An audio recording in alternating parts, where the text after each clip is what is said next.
Chapter 2479, I Want This Woman. 2. You won't regret it. Len Ruoshua confirmed.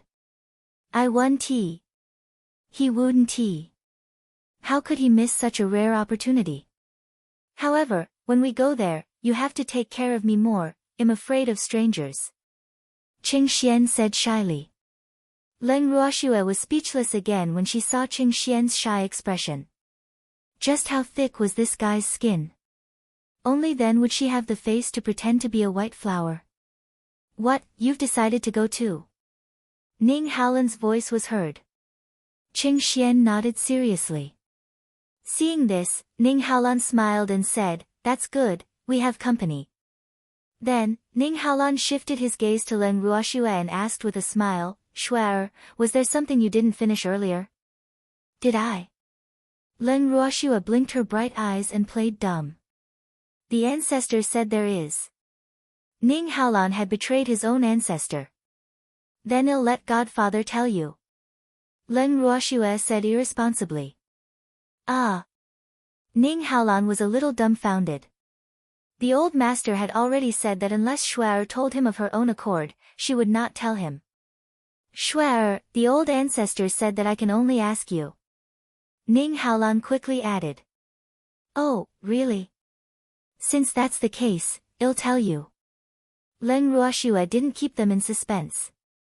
After she finished speaking, she even took a look at Qing Xian before slowly telling the two of them about the demon's identity.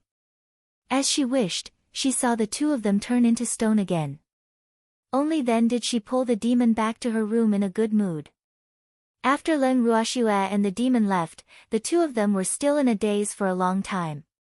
The next day, the two of them managed to regain their senses with a sneaky expression on their faces.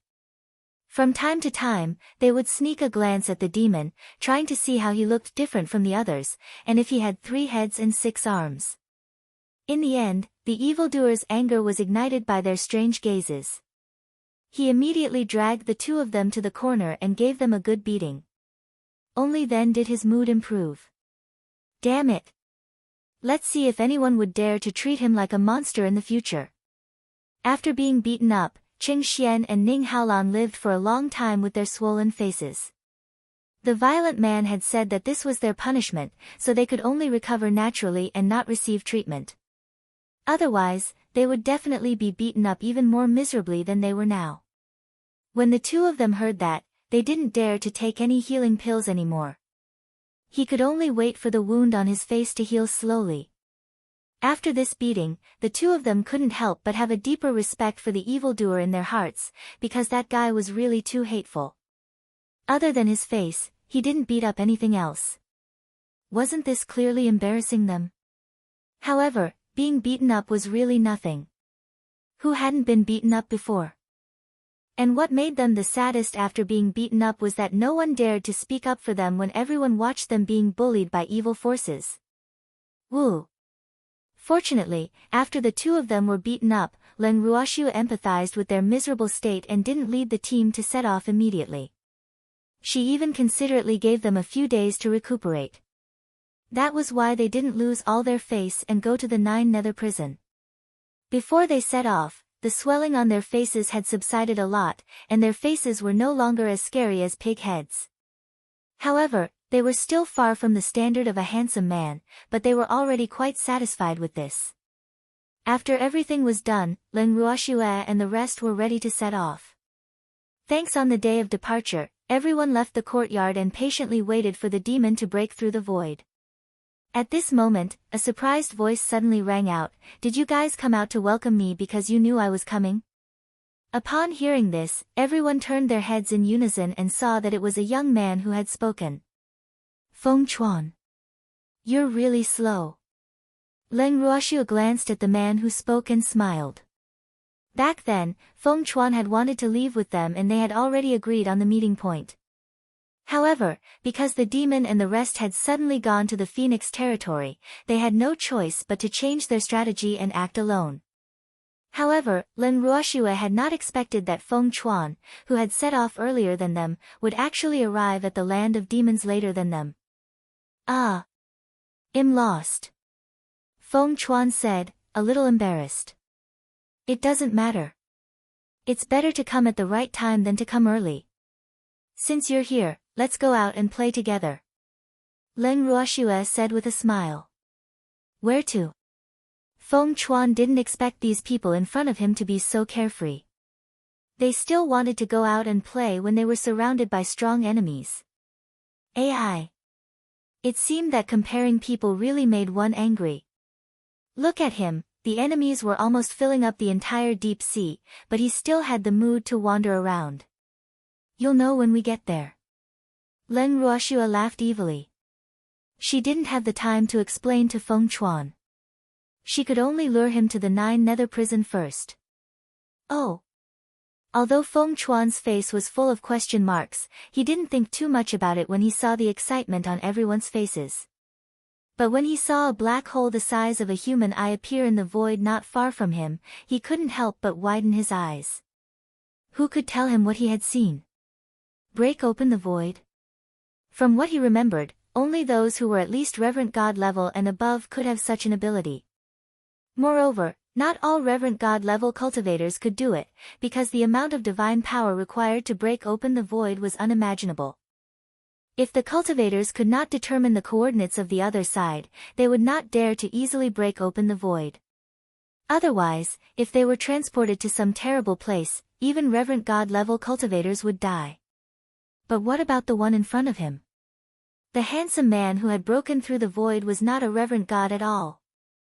As the black hole the size of a human's eye slowly became bigger and deeper in everyone's eyes, the dark aura in the black hole also came over. Feng Chuan saw this and couldn't help but shiver. What was on the other side?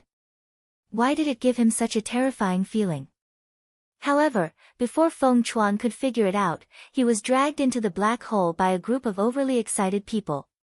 At first, the dark, cold space gave people a very uncomfortable feeling. However, as the demon gave them a layer of protection, everyone immediately felt the warmth of spring.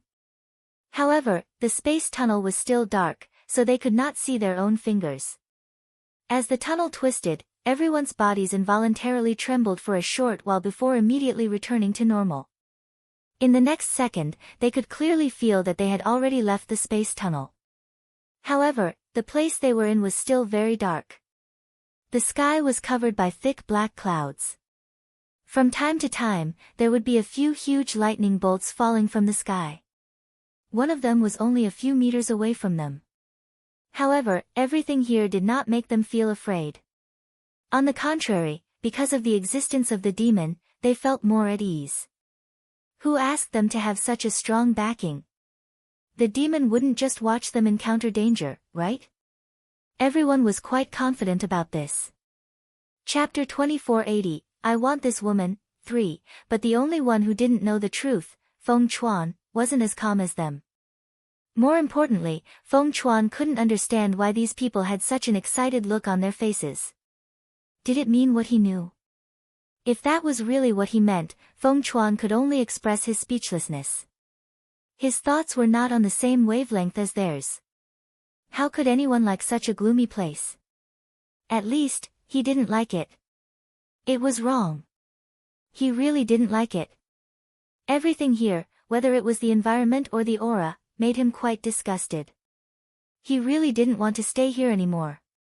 Thinking of this, Feng Chuan finally gathered his courage and asked, "What is this place?" 9 Nether Prison.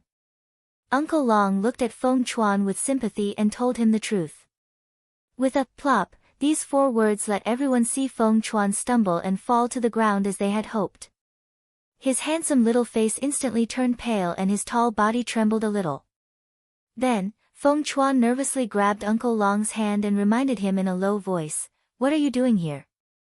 Was he going to die? Let's quickly leave before the infernal realm discovers us. Otherwise, don't even think about leaving this place alive. You should know that our bodies are great tonics for the evil ghosts here." "You know quite a lot," the demon laughed indifferently. "Ah. I've read about it in the ancient books of the Phoenix clan, but I can't be sure if it's true." Feng Chuan said honestly. "You're telling the truth. Your bodies are not only a great supplement for evil spirits, but also for the natives here." The demon laughed evilly. Arg! Then let's leave this place quickly. This place is too dangerous. When Feng Chuan heard this, his face turned pale. Uncle Long and the others saw this and didn't know how to comfort him. In fact, they were also a little afraid of what the evildoer said. However, they were not so afraid because they knew the identity of the evildoer. Besides, the body of a cultivator was a great supplement to the evil ghosts and the natives of hell, even to some gods who practiced evil cultivation techniques. However, the act of devouring other people's divine bodies to cultivate was forbidden in the divine realm. However, it was hard to say here. Uncle Long and the others only looked at Feng Chuan with sympathy and ignored him. When Feng Chuan saw that no one responded to his words, he was so scared that he wanted to cry. Wu, someone save him. Why weren't these people afraid? In the end, it was Lin Ruoxue who couldn't stand it anymore and consoled her, don't be afraid. With my man here, the evil spirits and natives here won't dare to eat you. Besides, I really think that they might not be interested in you. You should know that the people of the 9 Nether prison are all dark attributed, and if they really eat you, I'm afraid that they will have indigestion. Upon hearing this, Uncle Long and the others broke out in cold sweat. Shwar! Are you trying to comfort him or are you trying to scare him? At this moment, they heard the demon say in a serious tone, Shwar, you're wrong. Evil spirits don't care what attribute the tonic is. Upon hearing this, Uncle Long and the others sympathized with Feng Chuan even more. Poor little guy. You're on your own. As expected, after Feng Chuan heard the demon's words, his tall body trembled even more. Leng Ruoxue saw this and felt embarrassed to tease this little phoenix any further. She then told him the truth, Feng Chuan, my man is from here, so don't worry. You won't be eaten. Although what Lin Ruoxue said was the truth, Uncle Long and the others who were also listening to her felt that her words were a little awkward. However, Feng Chuan, who was too frightened, didn't notice it. After hearing what Lin Ruoxue said, Feng Chuan's face even revealed a surprised expression. Ah! The people here. Feng Chuan looked at the handsome man who seemed to be Lin Ruoxue's man standing beside her. He blinked his eyes, his face still filled with confusion. Why would the Master Yes disciple find a man from the Netherworld prison? How did they hook up? Thinking of this, the fear in Feng Chuan's heart was reduced a lot, and the fire of gossip was completely burning. This is my territory. Don't worry, I'll do my best as the host and show you around. Looking at Feng Chuan's still somewhat dazed expression, the evil man laughed. Oh! Feng Chuan replied dumbly. Although he really wanted to ask how big your territory was here, he didn't dare to ask. Otherwise, if he angered this man and he was forced to stay here in a fit of anger, who would he cry to? More importantly, he couldn't beat an expert who could break open the void. Because of this, Feng Chuan was full of questions. Even if he didn't understand anything, he didn't dare to ask like a curious baby. The demon and Leng Ruoxue didn't explain too clearly, so Uncle Long and the others naturally wouldn't take the initiative to explain to Feng Chuan. As a result, Feng Chuan had never been able to figure out the identity of this monster. He only knew that they were from the 9 Nether prison and that they had come back to visit their relatives. It was because he placed his own safety in the hands of the evildoer that from the moment Feng Chuan forced himself to calm down, he followed the evildoer like a little tail. After simply comforting Feng Chuan, the evildoer led everyone in the direction of Jiuyo City. However, in order to let everyone experience the culture of the 9 Nether prison, the demon did not bring them to teleport. Instead, they walked all the way. They even took some remote paths. On the way, there were evil ghosts appearing around them from time to time, and they even drooled at Uncle Long and the others. Fortunately, these evil ghosts only drooled at them and did not do anything that would anger the heavens and the people, so Uncle Long and the others were too lazy to get into a conflict with them. In fact, the evil ghosts Uncle Long and the others had encountered along the way weren't very strong. In addition, they had a monstrous aura on them. The evil ghosts attracted by the spiritual chi of Uncle Long and the others didn't dare to attack them at all. However, since the monstrous chi didn't stop them from watching, some of the more courageous evil ghosts followed Uncle Long and the others for a long time. However, the evil spirits were simply too much of an eyesore. Not only were they ugly, but their bodies also emitted a foul stench. When their saliva dripped onto the black ground, it would burn a large hole in it. As such, Uncle Long and the others were thoroughly disgusted by their actions. However, this was the territory of the mistress of the dark world. Since the mistress didn't say anything to chase these people away, it was even more embarrassing for them as guests to say anything. Most importantly, other than drooling at them, they didn't do anything to them, so they really couldn't bring themselves to ask. One had to know that judging a ghost by its appearance was wrong. Just like that, the evil ghosts followed them all the way until they entered the first city they encountered after arriving at the Nether prison. Only then did the evil ghosts stop following them. When everyone saw this, they finally heaved a sigh of relief.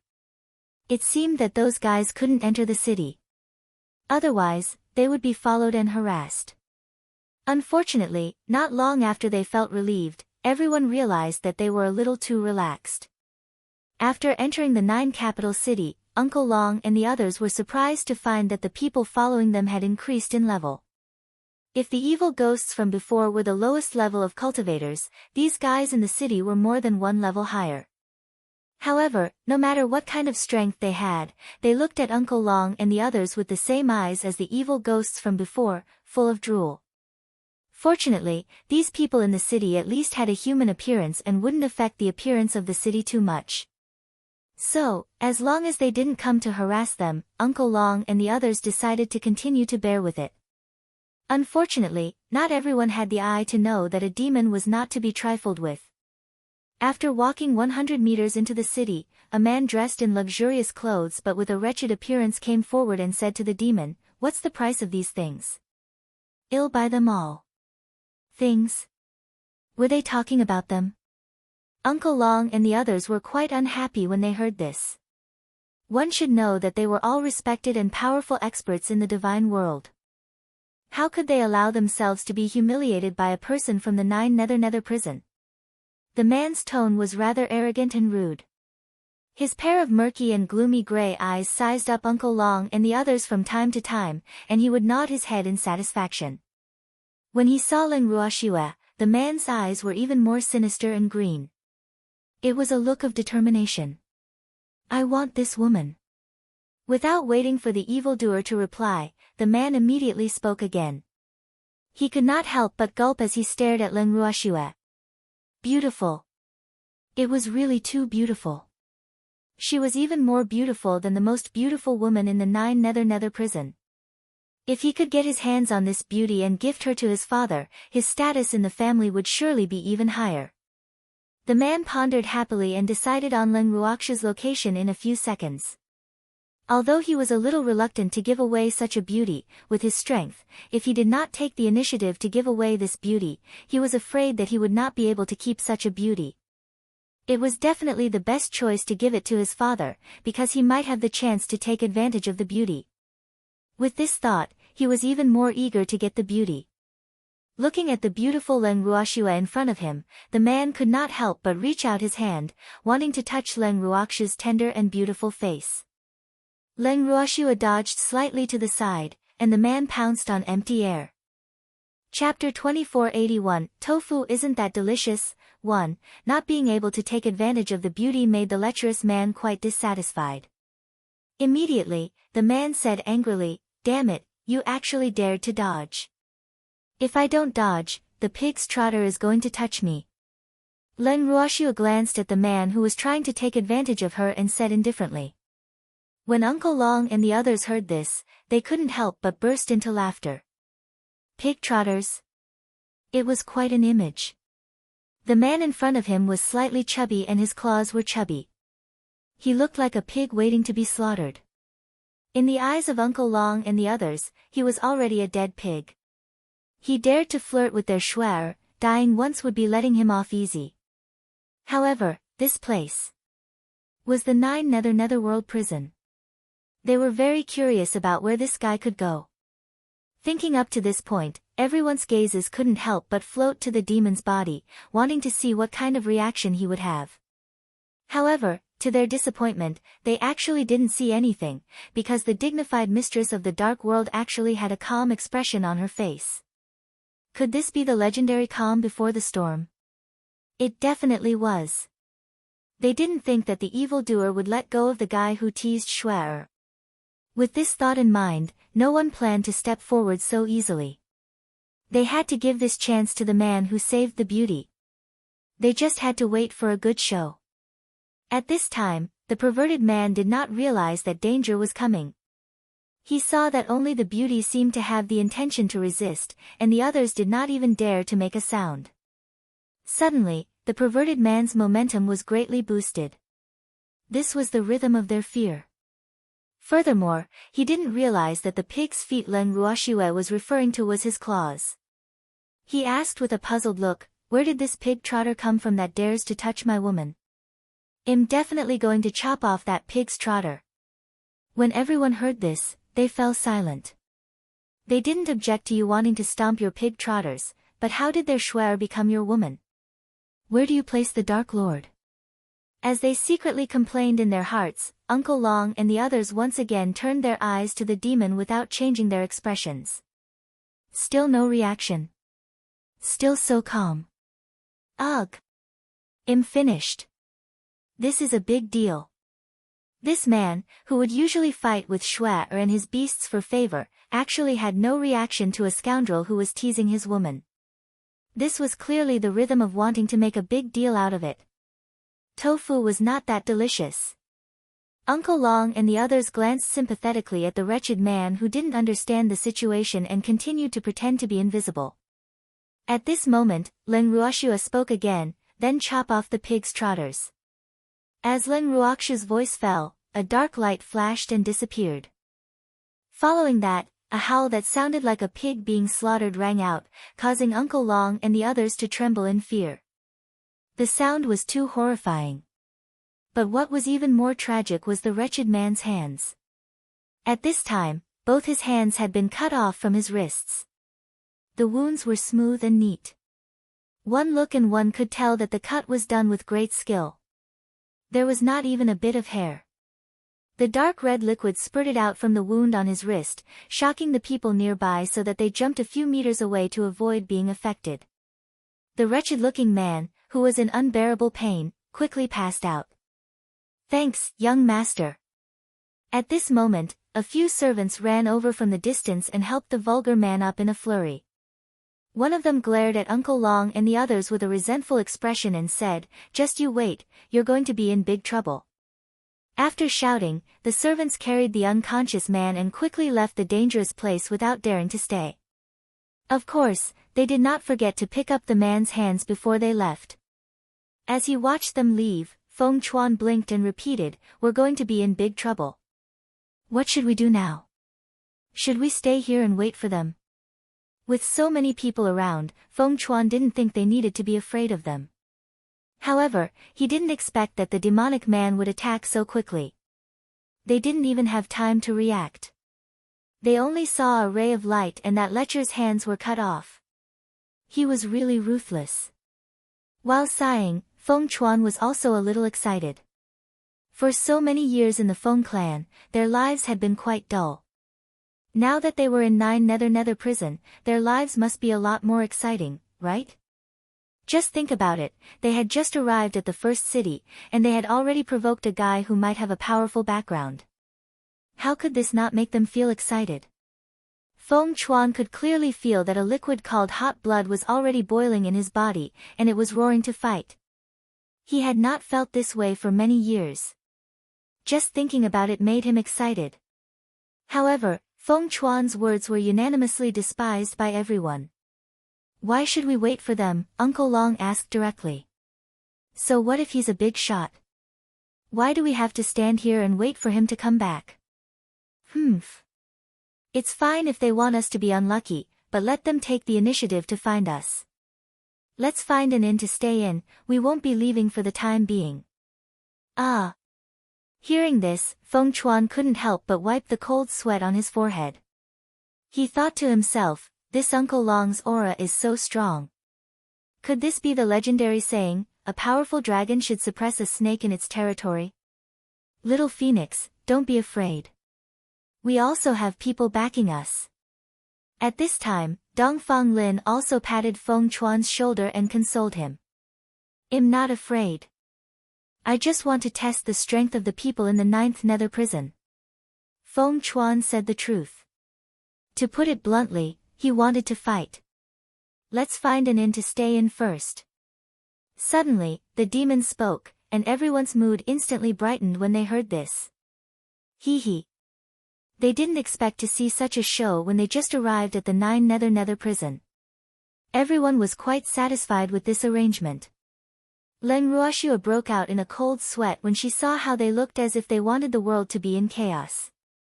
However, it wasn't that she was afraid that Uncle Long and the others would be at a disadvantage, or that she felt that she and the others couldn't defeat them. She just felt that this was the territory of the evildoers. Was it appropriate for them to fight with the local tyrants the moment they arrived?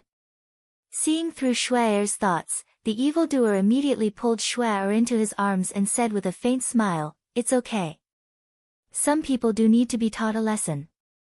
In other words, he didn't care what kind of trouble Uncle Long and the others would cause in his territory. When Leng Ruoxua heard this, she no longer felt conflicted. After that, everyone began to look for an inn in the city with excitement. Who knew that even after searching the entire 9 capital city, Leng Ruoxua and the rest could not find a single inn that was willing to take them in. He asked many inns and was told that there were no empty rooms. Leng Ruoxua and the rest were rather surprised. The 9 capital city was cold and cheerless, and it didn't look like an inn that was full of people. However, since the inn manager had said so, they couldn't say anything. When they asked about the last inn in the 9 capital city, they were also told that there were no empty rooms. Just as they were about to leave, they heard the inn manager asking another guest who had just entered the inn what room he needed. After the guest told them his request, the manager immediately arranged the room for him. Chapter 2482, Tofu Isn't That Delicious? 2. When Leng Ruoxua and the rest saw this scene, what else was there for them to not understand? The furious Uncle Long rushed forward and grabbed the inn manager by his collar. He dragged him out from the front desk and questioned him fiercely, "Aren't there no more rooms? What's up with that person just now?" "Why yes, there are no more rooms." The inn manager trembled as he said, "Woo. How can this person be so barbaric? Then where did you get the room from? Don't tell me you built it on the spot."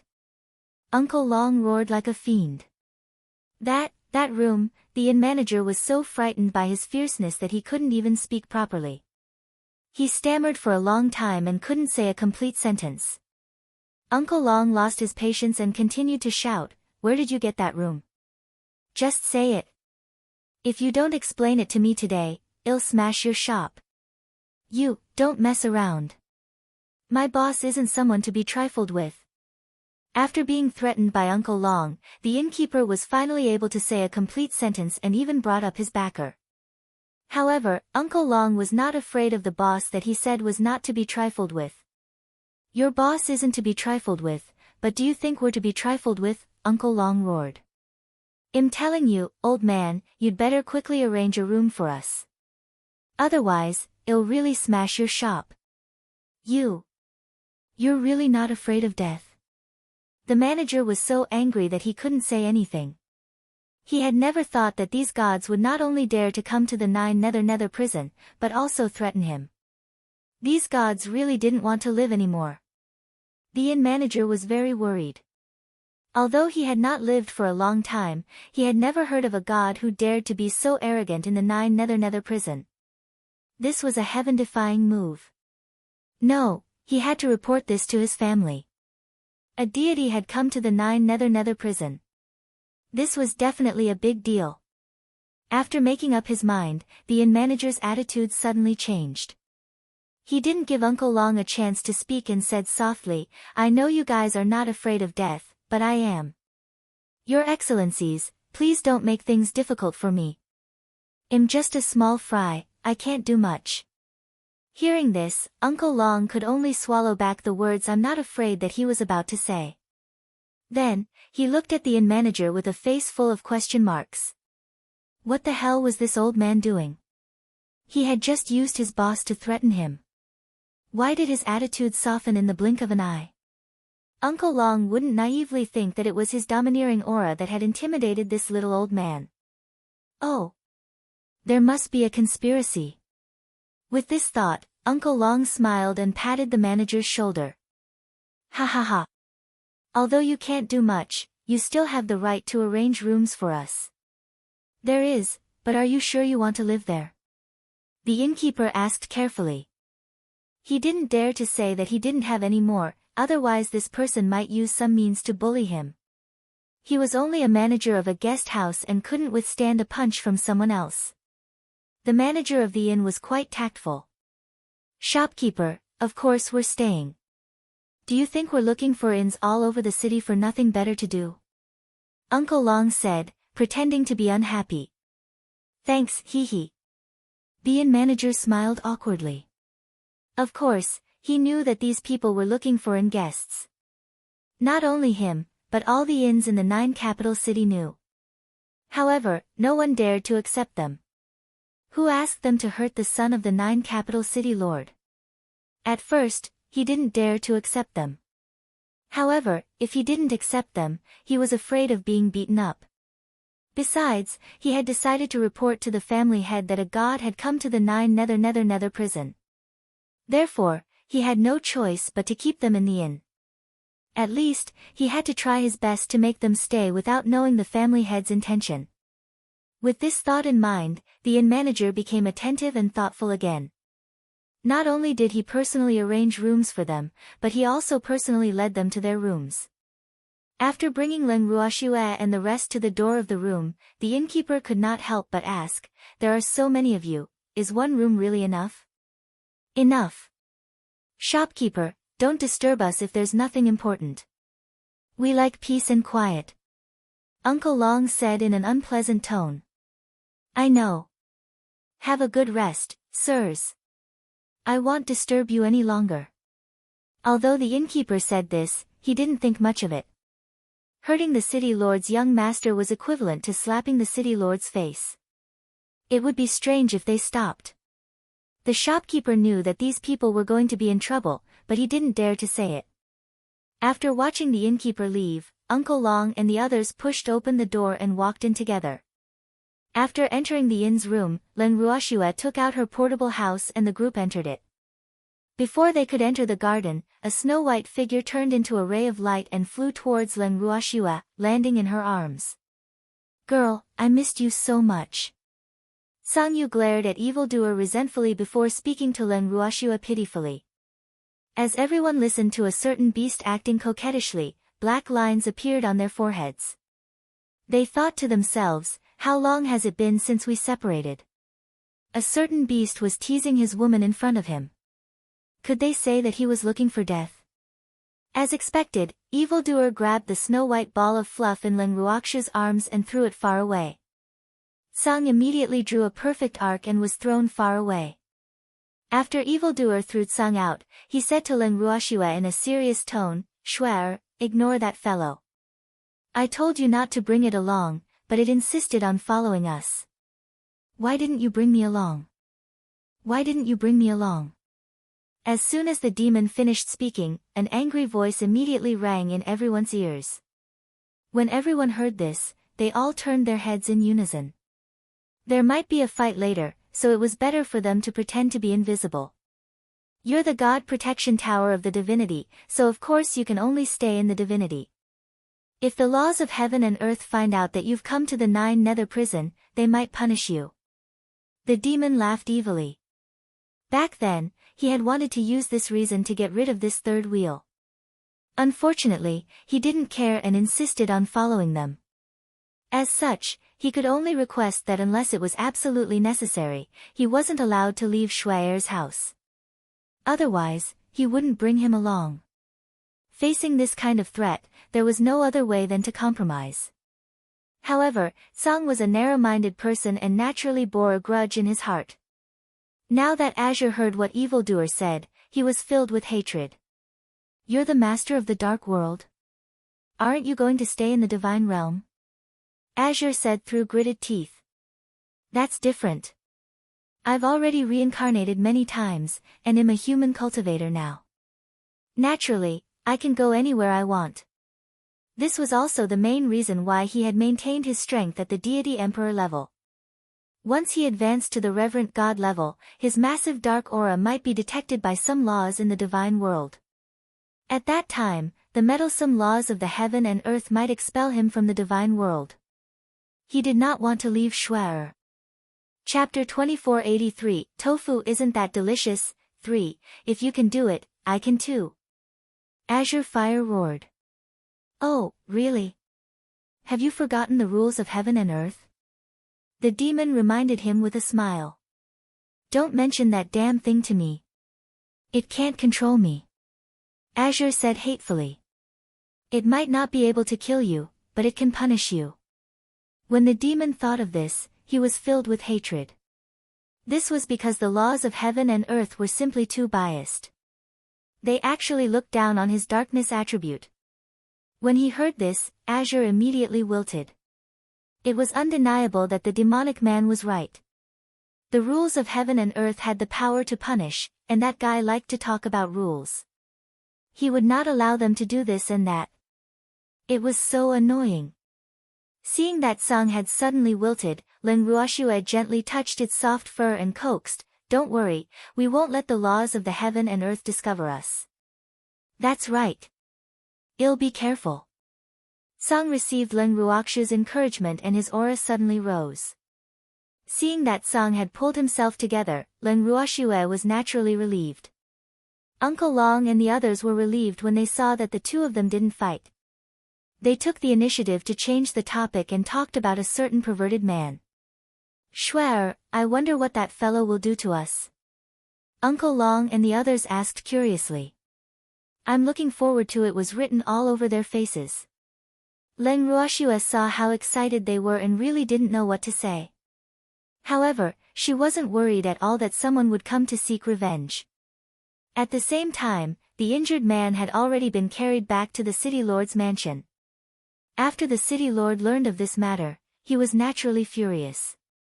The city lord had never dreamed that someone would actually dare to injure his own child in the 9 capital city. Although the injured child was not the one he doted on the most, he was still his son. As the saying goes, you have to look at the master before you hit the dog. No man would be able to stand being slapped in public on his territory, right? In the room of the vulgar man, a beautiful lady sat by the bed, watching her unconscious child cry. Her beautiful face with tears was extremely alluring. However, the middle-aged man who was pacing back and forth in the room was not in the mood to appreciate the bowtie's pitiful state. He was extremely annoyed. "Don't cry." Suddenly, the middle-aged man roared in anger. The beautiful lady was shocked by the roar. She looked up at the middle-aged man with a bitter expression and said, "City Lord, I know you don't like Chang'er, but he's still your child. Are you just going to watch as he gets injured by someone and do nothing? If you don't care, then he'll have to go and beg my brother." Hearing that the woman was going to look for her brother, the man became even more irritated. He grabbed his hair and glared at her. "You're not allowed to look for your brother over such a small matter. Then City Lord has to think of a way to avenge Chang'er," the woman requested. "I know, I'll take revenge for Chang'er," the middle-aged man promised. "When?"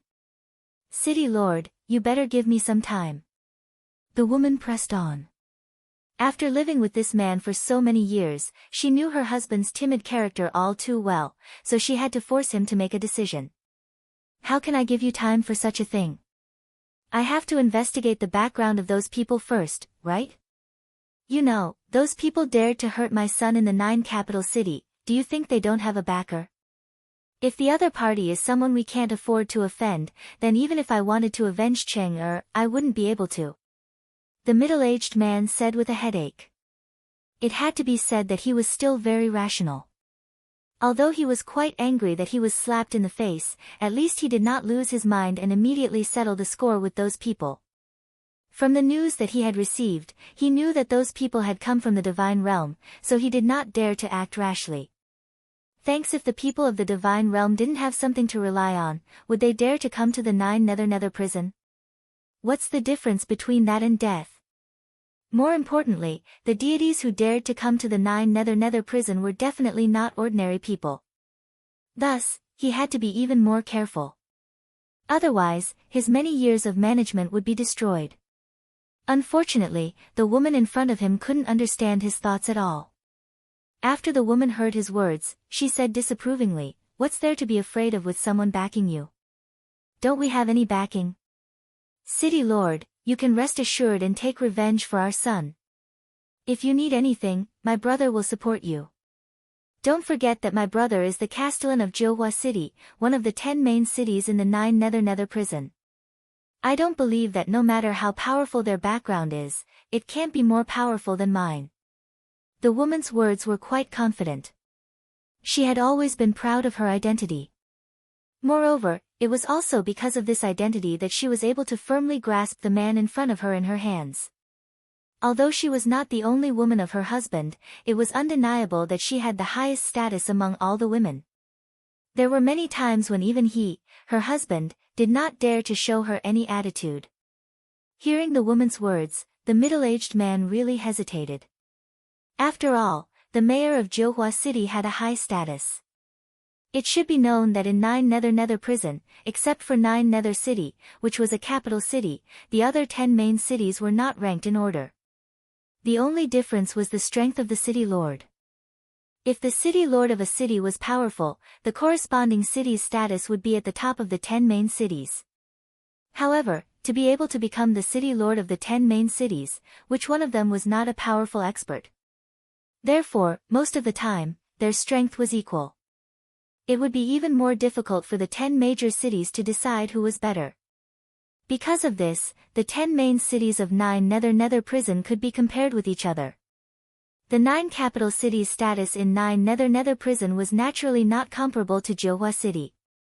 However, he didn't know if the lord of Johua City, his wife's brother, would be willing to stand up for his son.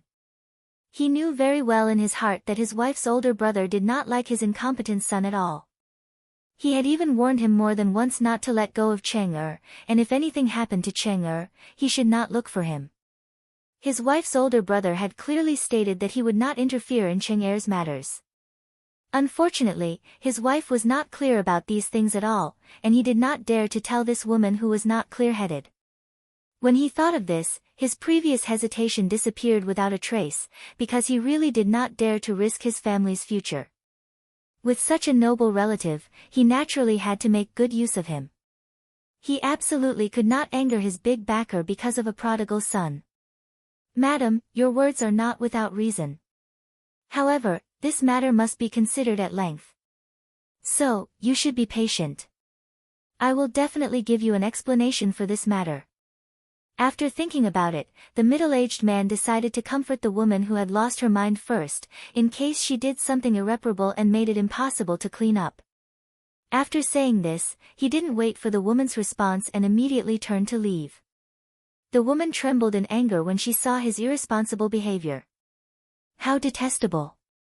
It was really too detestable. It was fine that he was usually indifferent to her son, but when such a big thing happened to his son, as a father, he actually didn't care about it. Was this reasonable? The more the beautiful woman thought about it, the angrier she became. She called her trusted servant and whispered a few words to her. The servant turned and left the city lord's mansion. Not long after, several more teams left the 9 capital city and rushed in all directions. At this moment, Len Ruoxue and the others were still unaware that someone had already spread the news of their arrival at the Nine Nether prison to many people. In an instant, many powerful clans in the Nine Nether prison knew that a deity had arrived. Not long after the news spread, the entire Nine Nether prison was in an uproar. However, Len Ruoxue and the rest were completely clueless about this. Furthermore, they had already been staying in the inn's room for a few days. It wasn't that they didn't want to go out, but the gazes of the people of the 9 capital city were too intense. After secretly observing Leng Ruoxue and the rest for a few days and seeing that no one from the city lord's residence came to find trouble with them, they were relieved and boldly coveted Leng Ruoxue and the rest. However, due to the fear of a certain person's power, many people only dared to secretly covet them. Even so, it was enough to drive them crazy, especially the people who were drooling at them. There was a trend of increasing, and the number was doubling every day. Who would be the target of so many eyes? Who could stand it? Uncle Long and the others went crazy. No one was willing to go out and be seen as a rare species. They were drooling. Leng Ruoxue wanted to go out for a walk, but every time she brought up this idea, she would receive all sorts of disdain and resentment from Uncle Long and the others. Uncle Long even asked Leng Ruoxue directly, "Shuer, do you have a grudge against the 9 Nether prison?" He believed that as long as Shuer went out, there would definitely be a murder in the 9 capital city. Because Shuer's face clearly said, "Hurry up and find trouble with me." These few words. The moment Leng Ruoxue heard this, she did not dare to bring up the idea of going out for a walk even if she wanted to. In the end, the evildoer couldn't bear to let her go and told Leng Ruoxue that if she wanted to go out, she could do so. There was nothing to be afraid of. Hearing this, Leng Ruoxue was very touched and immediately pulled the evildoer out of the room. Based on Leng Ruoxue's thoughts, she couldn't possibly hide in her room like an ostrich, right? It's just being watched and drooling. What's the big deal? Moreover, other than watching from afar, there were not many who dared to come forward and cause trouble. Otherwise, she would definitely not be the unlucky one. Chapter 2484, Taking Action Upon Hearing the News. 1. After they left the room, Leng Ruoxue and the demon did not plan to go far. They went downstairs and headed straight to the dining room. Not long after they went downstairs, the door of the room was opened again. Uncle Long and the others came out unwillingly. It wasn't that they were eager to go out for a walk, but that Shuer refused to let them into the house. This tragic fact was all because of Uncle Long's words, "Shuer, do you have a grudge against the 9 Nether prison?" What happened after that, to put it bluntly, was Shuer's petty revenge.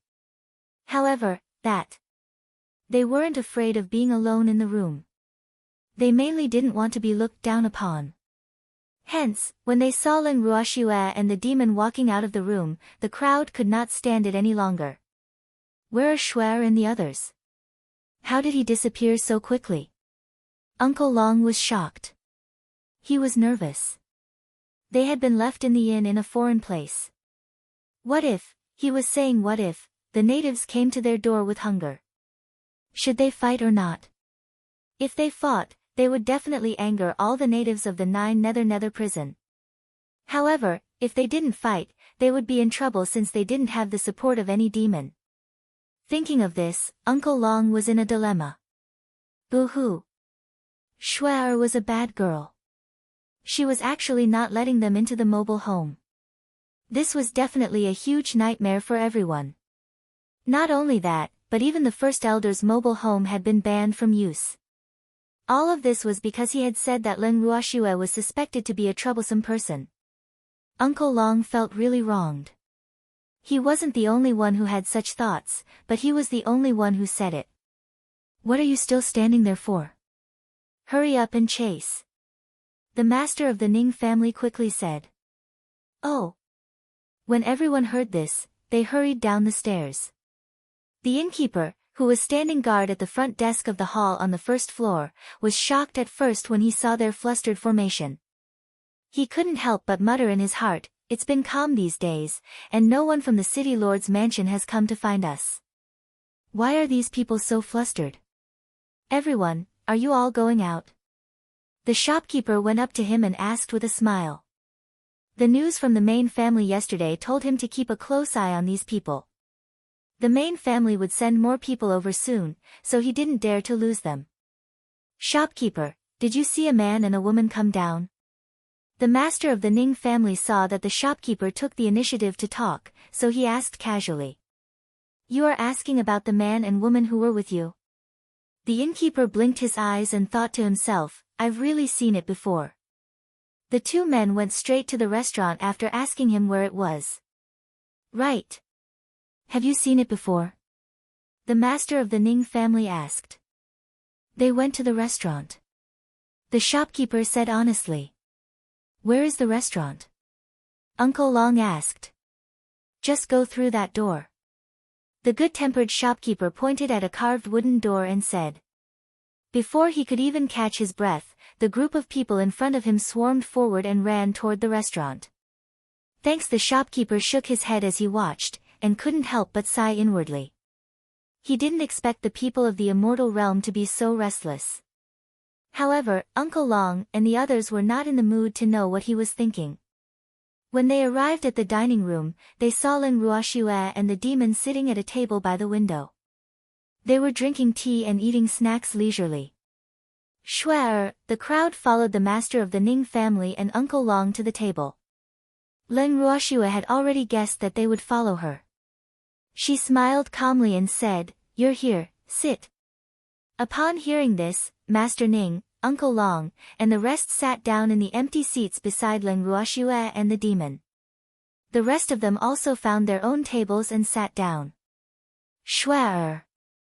Why did you find a table by the window? Through the open window, Uncle Long could see the situation on the other side of the street. It happened to be a restaurant. At this time, the window of the restaurant was full of people. Many pairs of red eyes were staring at them. This fact made Uncle Long feel a little uncomfortable. The view is good by the window, and we can watch the fun. Ling Ruoxue laughed. Ah. That's not good. Uncle Long couldn't help but wipe the cold sweat off his forehead. This made it easier for the people outside to watch. With their presence, the business of the restaurant opposite was full every day. Even so, there were still many people waiting in a long line outside the restaurant. They naturally hoped to use the restaurant opposite to have the opportunity to admire their every move. Fortunately, the management of their inn was quite strict, so not all of those talents swarmed into the inn. The restaurant was also not open to the public, and only the guests who stayed in the inn could use it. Otherwise, they would be depressed to death. But what Uncle Long didn't know was that ever since they had moved into this inn, the business of this inn had been several times better than usual. Every day, the shopkeeper would smile from ear to ear and naturally wouldn't let anyone disturb them easily. But if they left this small piece of land, it would be out of his control. Uncle Long, calm down. Ling Ruoxue looked at Uncle Long's gloomy expression and laughed evilly. She was in a good mood. All right. I'm calm. Uncle Long was very worried, but then he thought, no matter what, I'm still a reverent god in the divine world. It doesn't make sense for me to become a steamed bun in the Nine Nether prison. He believed that no matter how different this place was from the immortal realm, his strength would definitely be ranked among the top here. The only thing he couldn't stand was that those people were treating them as prey. This fact would definitely drive everyone crazy. After adjusting his state of mind, Uncle Long pretended to be calm as he picked up the teacup in front of him and took a sip. Then, he widened his eyes in surprise and said, This tea is actually not that different from the divine realm's tea? Of course there's no difference, because this tea was obtained from the divine realm. The demon said indifferently. Arg. Really? Uncle Long couldn't help but widen his eyes in disbelief. Although Nine Nether prison and the divine world belong to two different spaces, our two worlds have always been trading with each other. Nine Nether prison is rich in mineral resources, but food is relatively scarce. Therefore, we usually exchange some food, pills, and other supplies with the divine world to improve the lives of the indigenous nobles. This trade has always been carried out directly by the City Lord Mansion of Nine Nether City and the Divine Lord Mansion, so it's not strange that you don't know about it. The demon explained. I see. Uncle Long and the others nodded. At this moment, Ling Ruoxue asked curiously, Demon, how did the people here know that we came from the divine world the moment they saw us? She had been thinking about this question for a few days, but she couldn't figure it out. Hearing Ling Ruoxue's question, the demon couldn't help but chuckle. He thought that Shuai would have asked him the moment she found out about this. He didn't expect Shuai to actually endure it for several days. Chapter 2485, Taking Action Upon Hearing the News. 2. Seeing that the demon was actually laughing at her, Leng Ruoxua deliberately put on a straight face and snorted coldly. She even turned her head arrogantly to avoid looking at him. The moment the demon saw this, he quickly said seriously, Shuai, do you know how the beasts feel when they discover a treasure? You mean, in the eyes of the people of Netherworld Prison, we are the same as natural treasures? Leng Ruoxua blinked her beautiful eyes as she asked. More or less. The cultivators of the 9 underworlds are all called meditation here. Besides the dark attribute, the meditation cultivators don't use divine power, but dark power. Here, the Emperor of the Dead is equivalent to the Divine Emperor of the Divine World, and the revered Ming is equivalent to the revered God of the Divine World. However, the meditation cultivators are better at close combat. Their bodies are stronger than the gods, and their personalities are more brutal and bloodthirsty. They like to fight with each other. But at the same time, the 9 Nether Prison has a more perfect interpretation of the strong being respected. The evil ghosts we met when we first arrived here were only the lowest level cultivators, and some of them were not even cultivators. They have the lowest status in the 9 Nether Prison, and they are usually only allowed to move around in the outer area of the prison. Those who are allowed to enter the city, other than the natives, are required to be a dark practitioner even if they are the weakest. The demon patiently explained the most basic requirements for cultivators in the 9 Nether Prison, and everyone suddenly understood. Leng Ruoxua could not help but heave a sigh of relief when she finally found some clues. However, what she didn't expect was that this place was quite similar to the immortal realm. It was just that the meditating cultivators here were not living people except for the natives. Evildoer, do fights happen often here? Leng Ruoxua suddenly asked. Of course, this isn't the immortal realm, so there aren't that many rules. There's also an unwritten rule here that if someone dies because they're not as good as their opponent, their clan usually won't stand up for them.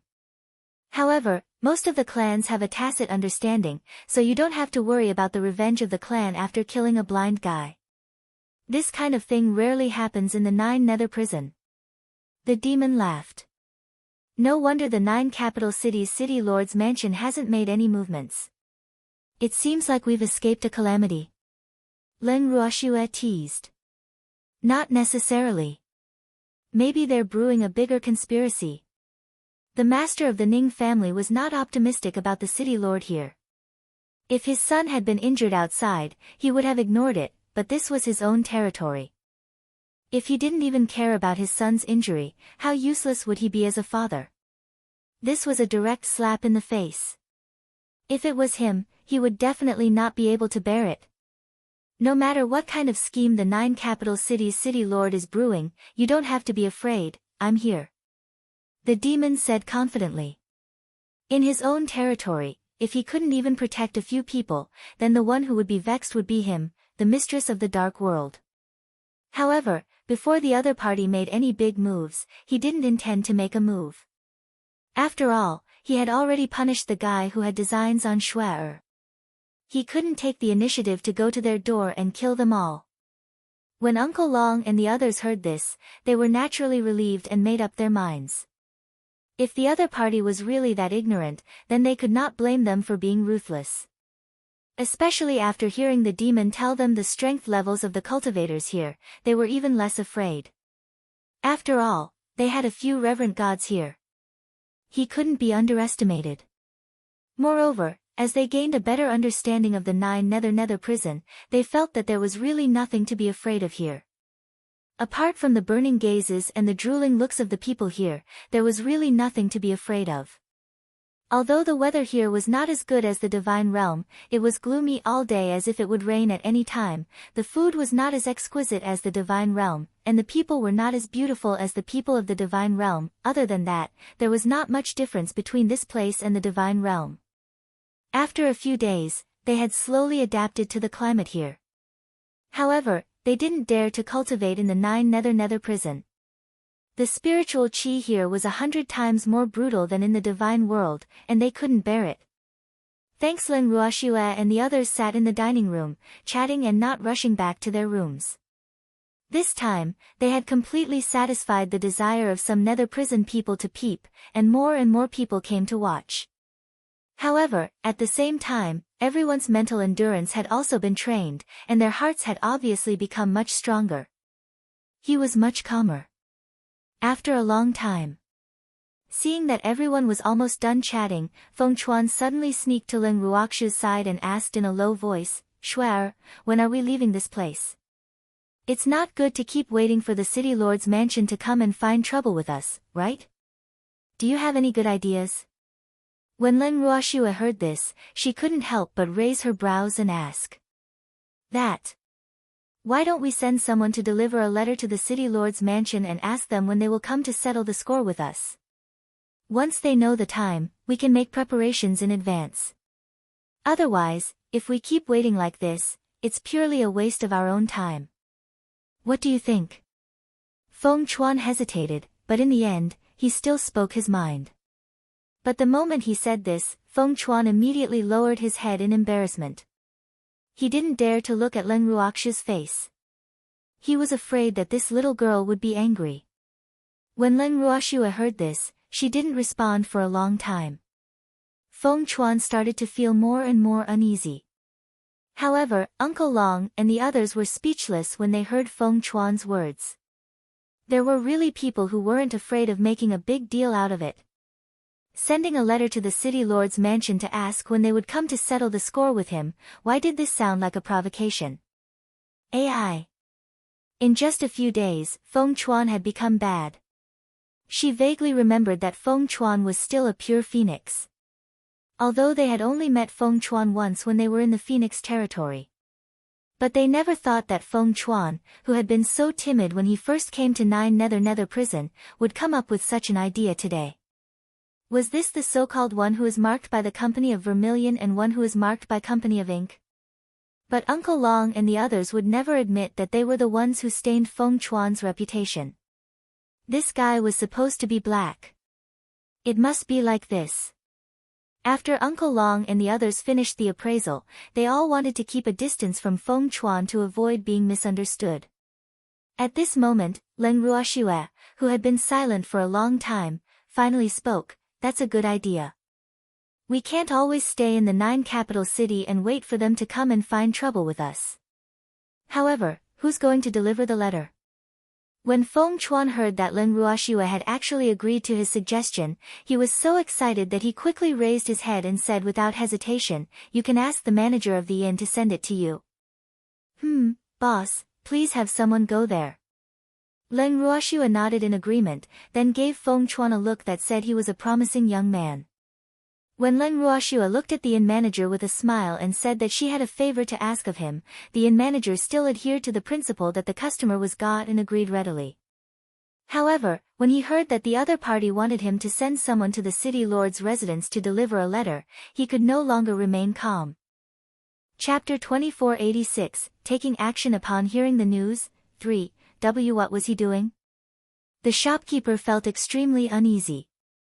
The way he looked at Len Ruoxue was as if she was a scoundrel who had forcefully snatched a woman from a good family. That guarded gaze made Len Ruoxue feel depressed. For a moment, Len Ruoxue almost thought that she had committed a heinous crime. If not, why would a certain shopkeeper look like she was bullying him when he had only sent a letter? "Shopkeeper, is there any problem?" Seeing that the shopkeeper was only looking at her guardedly without speaking for a long time, Len Ruoxue could only take the initiative to speak. There was a problem. There was a big problem. The manager was wailing in his heart, but he didn't dare to say it out loud, because he could clearly feel the powerful cold air being released by someone beside this young lady. It was too terrifying, didn't it? The shopkeeper shivered. However, to send someone to deliver a letter to the city lord's mansion, without even thinking, his intuition told him that it was definitely not a good thing. Sigh. He could only blame himself for agreeing too quickly and not asking what it was about. If he rejected them now, he wondered if these people would be angry and destroy his shop. The innkeeper was extremely afraid, and his face was getting paler and paler. Tears slowly welled up in his eyes. If possible, please make him faint. However, Lin Ruoxue would not give him such an opportunity. She took out a bottle of pills and placed it in front of the manager. She even opened the bottle on purpose and said, "This is your reward." She had heard from the evildoer that the people in the Nether prison were all of the dark attribute, so it was naturally impossible for there to be an alchemist here. Thus, the value of the pills could be imagined. Sure enough, when the shopkeeper saw the exquisite white jade bottle in front of him and the huge amount of spiritual chi that it emitted, his eyes suddenly lit up and he almost drooled. No one could resist such a temptation. Oh my God! Wasn't this asking for his old life? This time, the shopkeeper no longer hesitated and directly snatched the white jade bottle, putting it into his storage ring. Then he quickly nodded and said, "I'll take care of the delivery, don't worry." Lin Ruoxue nodded her head in satisfaction and passed the letter that she had written to the manager. After that, they turned around and returned to their room. The manager was prepared to send someone to deliver the letter. After thinking for a long time, the shopkeeper still couldn't think of who to send. One had to know that the waiters in the inn were basically all his confidants. If there was really an accident, he would be heartbroken to death. Thus, he was absolutely reluctant to send his trusted aide to deliver this letter that made him very uneasy. In the end, he decided to deliver it himself. He had made such a decision because he had the confidence. After all, he was the representative of the family in the 9 capital city. No matter how angry the city lord was, he wouldn't kill him so easily, so after thinking about it, he felt that it was the safest to send the letter himself. With this thought in mind, the innkeeper did not dawdle and immediately left the inn, heading for the city lord's mansion. When he arrived at the city lord's mansion, he handed the letter to the guard and immediately turned to leave, not willing to stay for another second. After the 9 capital cities' city lord received this inexplicable letter, he opened it without thinking. After reading the contents of the letter, his face immediately darkened. Fuck! This was clearly going too far. Because on the thin letter, there were only 2 lines of words. "May I ask when the city lord plans to take revenge for your son and deal with us? If he doesn't come in 3 days, we'll have to leave the 9 capital city." The contents of the letter almost blinded the 9 capital city lord's eyes. The provocative tone made him even angrier. In his impulse, he immediately gathered his men and prepared to go to a certain inn to teach the god who lived there a lesson. Otherwise, why would they still care about him, the 9 capital city lord? However, before he could leave the city lord's mansion, he was blocked by a beautiful young woman who had heard the news and rushed over. The woman smiled and said, "City lord, where are you going? Don't worry about it. This time, I won't listen to you no matter what you say. I will definitely teach those deities a good lesson." The 9 capital city lord roared in anger. "City lord, please calm down. Will you be able to solve the problem if you go in such a rush?" The young woman gently advised, her beautiful eyes full of tenderness and sweetness. In an instant, the 9 capital city lord was captured by this woman's tenderness and his attitude immediately softened. "Then what do you think we should do? They've come all the way here to provoke me." The 9 capital city lord said dejectedly. "City lord, I still have to advise you to wait and see," the young woman said with a charming smile. "Thanks, how can I take this lying down? I didn't take the initiative to settle accounts with them, but they came to my door. If I didn't have any reaction, wouldn't they think that I was easy to bully? If word of this gets out, it'll be the laughingstock of the other city lords." The 9 capital city lord said angrily. "City lord, I'm sure you know that the other side has a lot of people. So many deities have come to the 9 nether prison at the same time, have you ever thought about how they got here?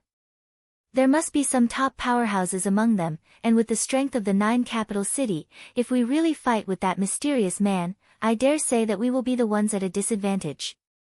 Therefore, we must not be impulsive. These people are tough bones for us to gnaw, we can't take them, but this doesn't mean that the other families will let them go, so we just need to wait patiently and see what happens.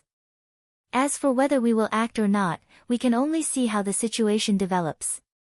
The young woman analyzed in a soft voice. Ruji, you're truly worthy of being my think tank. After listening to the young woman's words, the 9 capital city master's previous anger suddenly changed, and his mood turned from dark to clear. He had to admit that Ruji's words were very reasonable. The reason why the young woman said that was because she could clearly see the attraction of those gods to the major forces of 9 Nether prison. In the eyes of many powerful families in Netherworld prison, those deities were simply a piece of good fat meat. She also believed that some powerful families would not let go of such a good opportunity to capture these deities for their own use. It should be known that these deities were not only great tonics to the people of 9 Nether prison, but they were also useful slaves. There were some things on the deities that the people of 9 Nether prison did not have, so the deities were naturally more precious. Besides, in the past millions of years, there had been very few deities in the 9 Nether prison. This time, so many of them had come all at once, which would surely drive the major families crazy. In fact, it was just as Ruji had said. All the major families in Netherworld prison had received the news, and the importance they attached to this news was beyond everyone's expectations. Many families were afraid that they couldn't take on these deities alone, so they had secretly formed an alliance. They had even drawn up a plan for Len Ruoxue and the others.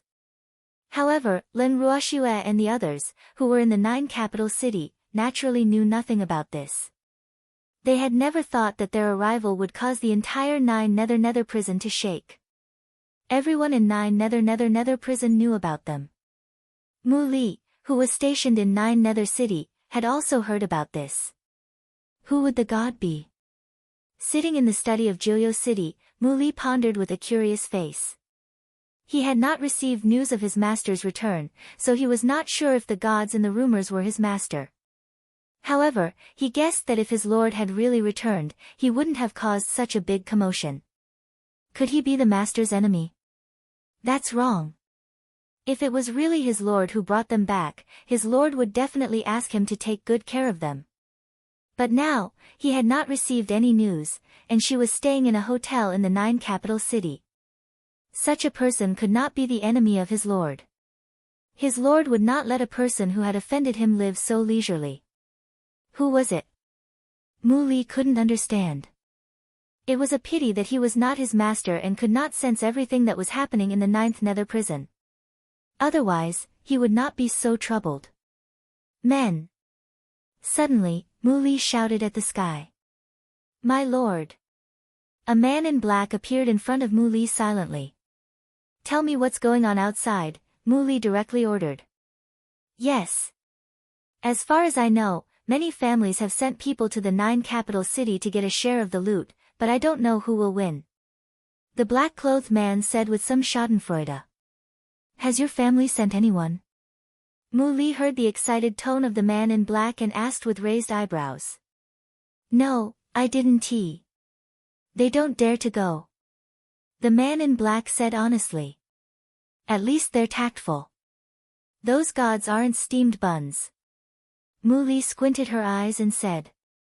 Regardless of how those deities came to the 9 Nether prison, just the fact that they dared to stay in the 9 capital city showed that they were not ordinary deities.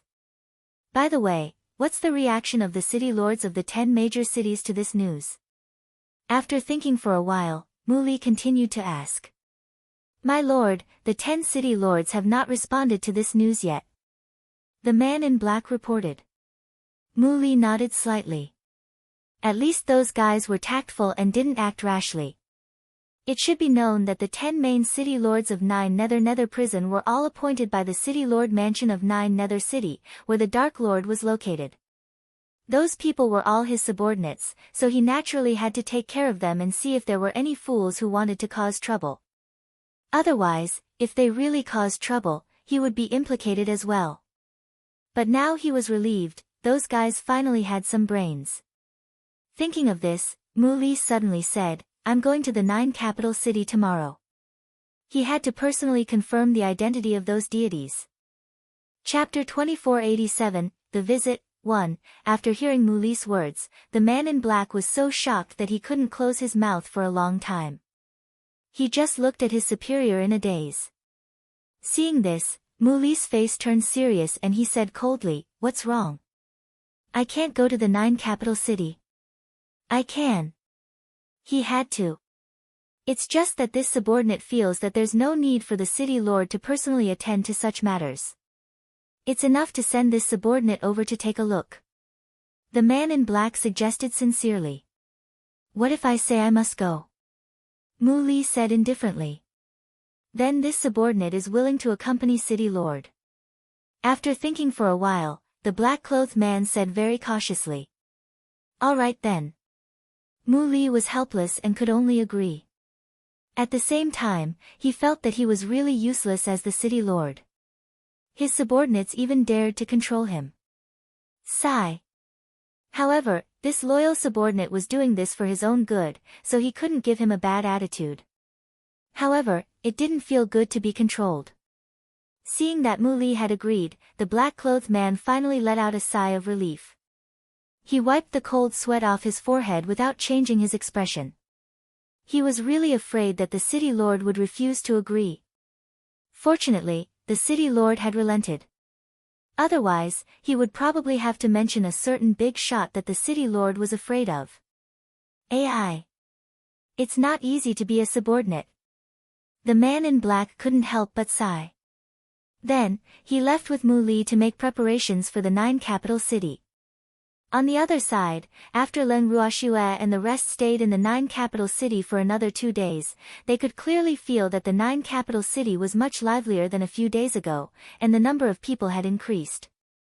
Although they didn't know the reason, the people who watched them every day seemed to have become more reserved. For example, when they were wandering around the 9 capital city, the people who were ready to watch them at any time and any place would only watch from a distance, maintaining a safe distance from them. In addition, whenever one of them looked back, those who had been watching and following them would immediately turn their heads as if nothing had happened. Unfortunately, no matter how fast those people's reactions were, it could not change the fact that those people had been following them and watching them. Hence, every time Leng Ruoxue saw them trying to cover up something, she would have the urge to laugh. However, when she saw Uncle Long and the others' dark expressions, she was too embarrassed to laugh out loud and could only laugh in her heart. 2 days after the letter to the city lord residence was sent out, there was still no response from the city lord residence. Leng Ruoxue and the rest were extremely surprised by this fact. They could not understand what the city lord of the 9 capital city meant. Was it really as the demon said, that the parents didn't care about the life and death of their children? In the inn. Seeing that it was the last day of the deadline, Feng Chuan walked around in the inn's lobby like an ant on a hot pot. The shopkeeper, who was doing the accounting at the front desk, saw him and almost fainted. Finally, the shopkeeper couldn't bear it anymore and finally lost his temper. "Young Master Feng. Are you done yet?" Although the inn manager was a little angry, his tone was still very good. However, Feng Chuan didn't understand the meaning of his words. After listening to these words, he just looked at the shopkeeper in a daze. When the shopkeeper saw this, a sense of powerlessness welled up in his heart. Why did this guy still not understand what others were saying? What should he do? After making up his words, the inn manager tried to use a tone that was not too hurtful. "Young Master Feng, I'm getting dizzy from your spinning. Can you rest?" "Not good." After hearing this, Feng Chuan flatly refused. The shopkeeper was so angry that he almost choked on his breath. Thanks, the inn manager was filled with hatred. This guy really doesn't understand the ways of the world. Logically speaking, if it was someone else who heard my words, they should have understood what I meant long ago. However, this guy knows nothing. What's more infuriating is that this guy doesn't look like he's pretending to be stupid. Facing such a person, the shopkeeper's sense of powerlessness deepened. At this time, Feng Chuan, who didn't know that the shopkeeper was almost angered to death by him, went up to him like a puppy and blinked his eyes innocently, asking, "Shopkeeper, today is the last day of our deadline. That. Did you send the letter to the city lord's mansion? Don't delay our important matter. Hearing this, the manager almost vomited blood in anger. Fuck. How could you doubt my integrity? However, when he heard Feng Chuan mention that today was the last day, he was shocked. The last day? Didn't that mean that they would be leaving tomorrow? That won't do. We can't let them leave. Otherwise, if the family's representative didn't see him when he arrived, he would be the one in trouble.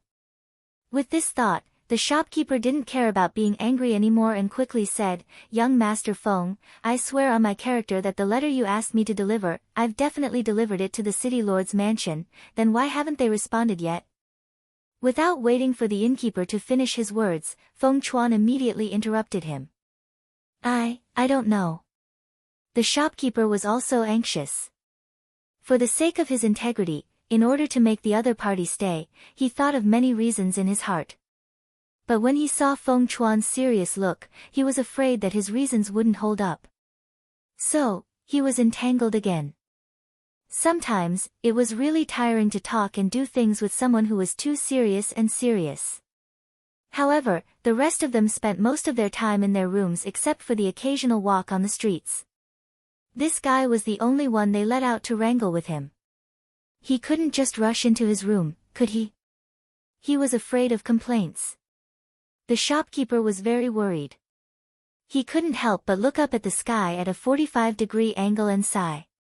Someone who's reasonable must come down and save him. He was really about to be tortured to death by this dumbass in front of him. However, his wish was beautiful, but reality was cruel. In front of her, besides Feng Chuan, it was still Feng Chuan. The shopkeeper could not believe this fact and closed his eyes. However, when he opened his eyes, he saw a smiling man with an innocent face. He really wanted to buy a piece of tofu and kill himself. However, tofu seemed to only exist in Joyo City, and it was extremely expensive. He couldn't afford it even if he wanted to. At this time, Feng Chuan, who didn't know what the innkeeper was struggling with, leaned closer to the innkeeper. Their faces were only a few centimeters apart. When the shopkeeper saw the handsome face suddenly magnified in front of him, he was so frightened that he shivered and his little heart started to beat wildly. What was this guy trying to do? You can't be this scary. The shopkeeper couldn't help but let his thoughts run wild. Then, he heard Feng Chuan say with an embarrassed look on his face, "Shopkeeper, you said that the city lord's mansion has not responded. Could it be that he did not see the letter you sent?" Feng Chuan's tone was a little hesitant. In fact, if Len Ruoxue didn't tell him to be more reserved when talking to the people from the Nine Nether prison, in case they thought he was impolite and embarrassed the divine realm, Feng Chuan might have directly shouted at the shopkeeper because he really wanted the shopkeeper to go to the city lord's mansion again. But now, in order to be more reserved, he could only wait for the shopkeeper to say these words. Chapter 2488, The Visit, 2, but to Feng Chuan's disappointment, after the shopkeeper heard his words, he was stunned on the spot and didn't even have a reaction. Feng Chuan was angry, the consequences were very serious. He truly felt that the shopkeeper was looking down on him. He actually dared to ignore his request. This was preposterous. When he thought of this, he copied what Uncle Long had done in the past. He directly grabbed the collar of the inn manager's clothes and pulled the poor manager over from the front desk. The innkeeper was jolted awake by Feng Chuan's rough movements. Then, he looked at Feng Chuan with a face full of fear and stuttered, What are you doing? I'm warning you, don't mess around. I can call for help." After he finished speaking, the inn manager was like a good woman who had been robbed. His small face was pale and his body couldn't help but tremble. "I'm asking you a question. Why are you not answering me?" Feng Chuan said unhappily. He was too lazy to pretend to be a little white rabbit.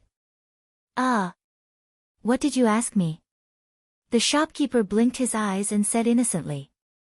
"Let me ask you, the letter you sent to the city lord's manor, could it be that the 9 capital city lord didn't receive it? Did you just ignore it?" Feng Chuan roared in anger. "Arg! That one. No, no, I didn't ignore it. I was just wondering why the city lord didn't react. The shopkeeper saw that the situation was not good and quickly said carefully.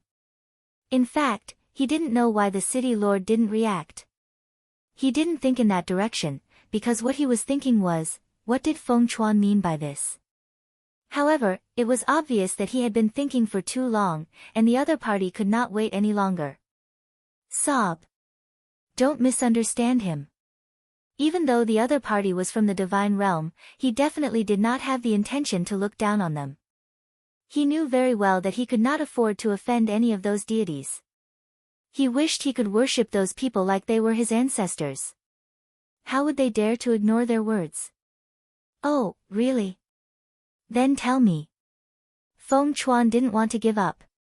The shopkeeper saw his serious attitude and knew that if he didn't give a proper explanation, the other party would definitely not let him go. With a wry smile, the shopkeeper gathered his courage and said, I guess, the city lord doesn't know what to do with you all. To put it bluntly, he should be afraid of you all. After thinking about it for a long time, the shopkeeper knew that this was not impossible. However, if his words were to reach the city lord's ears, his little life would be in danger. Therefore, when he said these words, he was extremely careful. Before he said it, he deliberately looked around to make sure that there was no one else around. Only then did he dare to say it, and his voice was especially soft. But Feng Chuan heard it. After hearing this, Feng Chuan frowned. After a long while, just as the shopkeeper was waiting anxiously for Feng Chuan's reaction and was about to lose control, Feng Chuan finally opened his mouth and said, I see. Shopkeeper, why don't you make another trip? Fuck, Feng Chuan felt that it was too tiring to be reserved, so he didn't try to be so reserved. He also believed that the shopkeeper would understand. If he dared to play dumb, he would beat him up. Sure enough, after the shopkeeper heard this, he stared at Feng Chuan for a long time and finally confirmed that the other party's meaning was exactly what he was thinking. Sob. Could he refuse? Thanks, the answer was definitely no. Because the shopkeeper had already seen the little flames of anger in Feng Chuan's eyes, which were slowly burning. Helplessly, the shopkeeper could only bite the bullet and agree. Feng Chuan, who had completed his task, happily patted the head of the shopkeeper and then walked up the stairs with elegant steps. Seeing Feng Chuan's back disappear at the top of the stairs, the shopkeeper wanted to cry but had no tears. He knew it was not easy to earn pills these days. They couldn't take the after-sales service lightly either. However, it was only right to take someone's money and help them get rid of a disaster, so he had to put down the work at hand and ran to the city lord's mansion. At the same time, Feng Chuan, who had returned to his room, was about to happily report the results of his work to everyone. However, he found that everyone was not interested, and some people were even yawning. Seeing this, Feng Chuan was furious. However, he immediately thought of the identity of these people and softened. Out of the corner of his eye, he saw the mother parasol tree that was chatting with Leng Ruoxue. Feng Chuan pounced on the mother parasol tree and hugged the beautiful woman's leg, crying, Wu, old ancestor, these guys are too much of a bully. You have to help me. The mother parasol tree saw this and stared at Feng Chuan for a long time, not knowing how to react. Leng Ruoxue, on the other hand, smiled and said, Little Phoenix, how did we bully you? It's not you, it's them. Feng Chuan could feel the terrifying cold qi that was being released not far away. He shook his body and quickly pushed Leng Ruoxue out of the way. He pointed at Uncle Long and the others. Then how did they bully you? Leng Ruoxue asked as she held back her laughter. They were so rude. They didn't even cooperate with me when I spoke. Feng Chuan complained. Just like this. Leng Ruoxue blinked her beautiful eyes, as if she was saying, You're making a big fuss over such a small matter. This is a very serious matter. When I was downstairs, I spent so much effort to make the shopkeeper willing to run errands. Shouldn't they be listening to me? Feng Chuan said matter-of-factly. What if I say that they already know? Len Ruoshua blinked her beautiful eyes and said with a look of sympathy. No way. How dare you eavesdrop on us? Feng Chuan was stunned for a moment, and then he realized that his every move had been seen by her. No wonder. Feng Chuan was burning with anger. After he came to his senses, he took the lead and pounced on Dongfang Lin, who looked like he was easy to bully. Then, the two of them got entangled. Then, the crowd who wanted to join in the fun joined the battle one after another. Looking at this scene, the mother parasol tree could not help but worry. They won't kill anyone, will they? Senior, don't worry. Let them relax. Len Ruoshua said with a smile. As expected, after everyone started fighting, the two of them acted as if nothing had happened. They even asked Len Ruoshua for a lot of food before gathering in twos and threes to eat and drink. This was the first time the mother parasol tree had seen something like this. It took a long time for her to regain her senses. Len Ruoshua consoled her when she saw her reaction. You'll get used to it, all right then. The mother parasol tree calmed down upon hearing that. It seemed like she had to get used to many things. Len Ruoshua smiled faintly. Then, she took out many delicacies for the mother parasol tree to try. While everyone was enjoying the delicacies, the innkeeper, who had gone to the city lord's mansion to run an errand, returned and reported to Len Ruoshua and the rest solemnly. He then conveyed their intentions to the city lord's mansion. As for whether the city lord's mansion would send someone over, he had no idea. Chapter 2489, The Visit. 3. Len Ruoshua expressed her gratitude to the innkeeper and took out some food for him to try. She then sent the innkeeper off, who was in a good mood. Even when he went downstairs, the shopkeeper was still thinking in his heart, as expected of someone from the divine realm, look at how good he is. The shopkeeper was in a good mood, but after receiving a message that seemed to be urging and provoking him, the 9 capital cities' city lord's face darkened again. This time, he was even angrier than before. Sitting in his own study room in the city lord's mansion, the 9 capital city lord cursed at the top of his voice, damned God. It was really too detestable. This was preposterous. This time, don't stop me. I'm going to take some people and teach them a good lesson. I want them to know whose territory they are on. In the face of the 9 capital city lord's angry words, the beautiful woman sitting not far away only calmly sipped her tea, not paying any attention to the 9 capital city lord's anger. After an unknown amount of time, seeing that no one agreed with his anger, the 9 capital city lord became dispirited and said dejectedly, Ruji, you should give a reaction. City lord, were your words just now directed at me? Ruji blinked her eyes and looked at the 9 capital city lord with a puzzled face. There's only the two of us here. If I'm not talking to you, who else could I be talking to? The 9 capital city lord said gloomily. I thought you were talking to yourself, but it seems that Ruji has misunderstood. Ruji said with a gentle smile. When the 9 capital city lord heard this, he couldn't describe the depression in his heart with words. However, at this moment, he really needed Ruji's advice, so he didn't dare to annoy her. Otherwise, if this petty woman decided to quit in a fit of anger, who could he find a solution? With this thought in mind, the 9 capital city lord's tone softened and he said softly, Ruji, I've come to provoke you again. Do you want me to endure this time? City lord, if you can't bear it anymore, there's no need to bear it. However, if there are any consequences, city lord should be mentally prepared. Ruji smiled.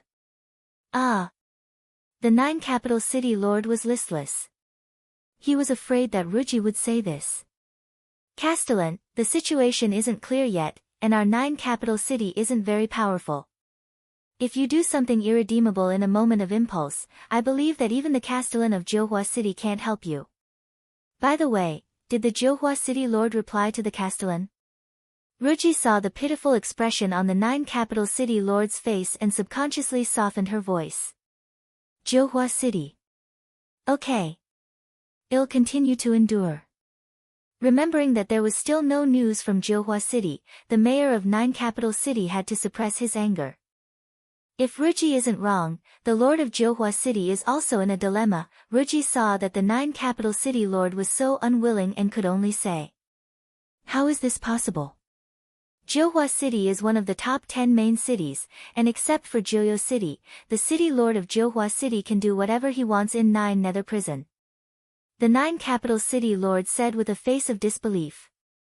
He felt that Ruji's words had boosted his morale and diminished his own. Castellan, Joyo Nether Prison belongs to the Dark Lord. Although Johua City is one of the top 10 main cities, it doesn't dare to challenge Joyo City. Joyo City hasn't made any response yet. Do you think the Castellan of Johua City dares to act on his own? Roji laughed contemptuously. She couldn't help but sneer in her heart. The so-called 10 major cities, city lords were just dogs raised by the mistress of the dark world. If she wanted them to die, she could just say the word. Only the city lords of small cities like 9 capital city would take the 10 major cities seriously. AI. How pathetic. In order to survive, Roji had actually fallen to the point where she had to give herself to a timid man. But fortunately, this man listened to her every word. Just this point alone made her very satisfied. After hearing Roji's words, the 9 capital city lord became more and more lost. Seeing him like this, Roji sighed helplessly. "City lord, if you believe that I won't harm you, then you should listen to me." "Ruji, of course I believe you. I know you're doing this for my own good." When the 9 capital city lord heard this, he immediately expressed his heartfelt feelings. "It's good that you understand. City lord, I know you're angry, but in this situation, you must be able to control yourself and not be incited by others, understand?" Roji reminded him worriedly. "I know, I'll be careful. But Ruji, are we really not going to do anything? I mean, we should at least show our attitude, right? Otherwise, my dignity as the city lord will be swept to the ground." Although the 9 capital city lord had agreed to Ruji's request, he was still a little unwilling. However, he was also afraid that he would make Ruji unhappy, so he was quite hesitant and uncertain when he spoke. Thanks. Ruji nodded to show her understanding. "City lord, why don't you make a statement in the name of the city lord's mansion? As the city lord, you should stand on the side of justice. Therefore, you can't blame the guests who came from the divine world for this matter. Not only that, you should also apologize to them on behalf of the city lord mansion to show our friendship." "It can't be." When the 9 capital city lord heard this, his mouth was wide open in disbelief, and he was unable to come back to his senses for a long time. What did he just hear? It was already annoying enough for him to explain that his son had brought this upon himself, so why did he have to apologize to those gods? Damn it, if he wasn't sure that Ruji was a native, he would have thought that this woman was a spy sent by the divine realm to 9 nether prison. This was too much bullying, wasn't it? But the city master still gave Ruji face. If it was someone else who said this, he would have ordered them to be put in jail. But he couldn't bear to do it with Ruji. After he finally came back to his senses, the 9 capital city lord looked at Ruji with a meaningful gaze. However, he was facing his beloved woman, so he could still hold back his anger. "City lord, you just need to know that I'm doing this for your own good," said Roji with a light smile. "All right then." The 9 capital city lord compromised. All these years, Ruji's ideas had benefited him a lot. Otherwise, he wouldn't have trusted her so much. Roji personally watched as the city lord finished writing a notice from the city lord mansion.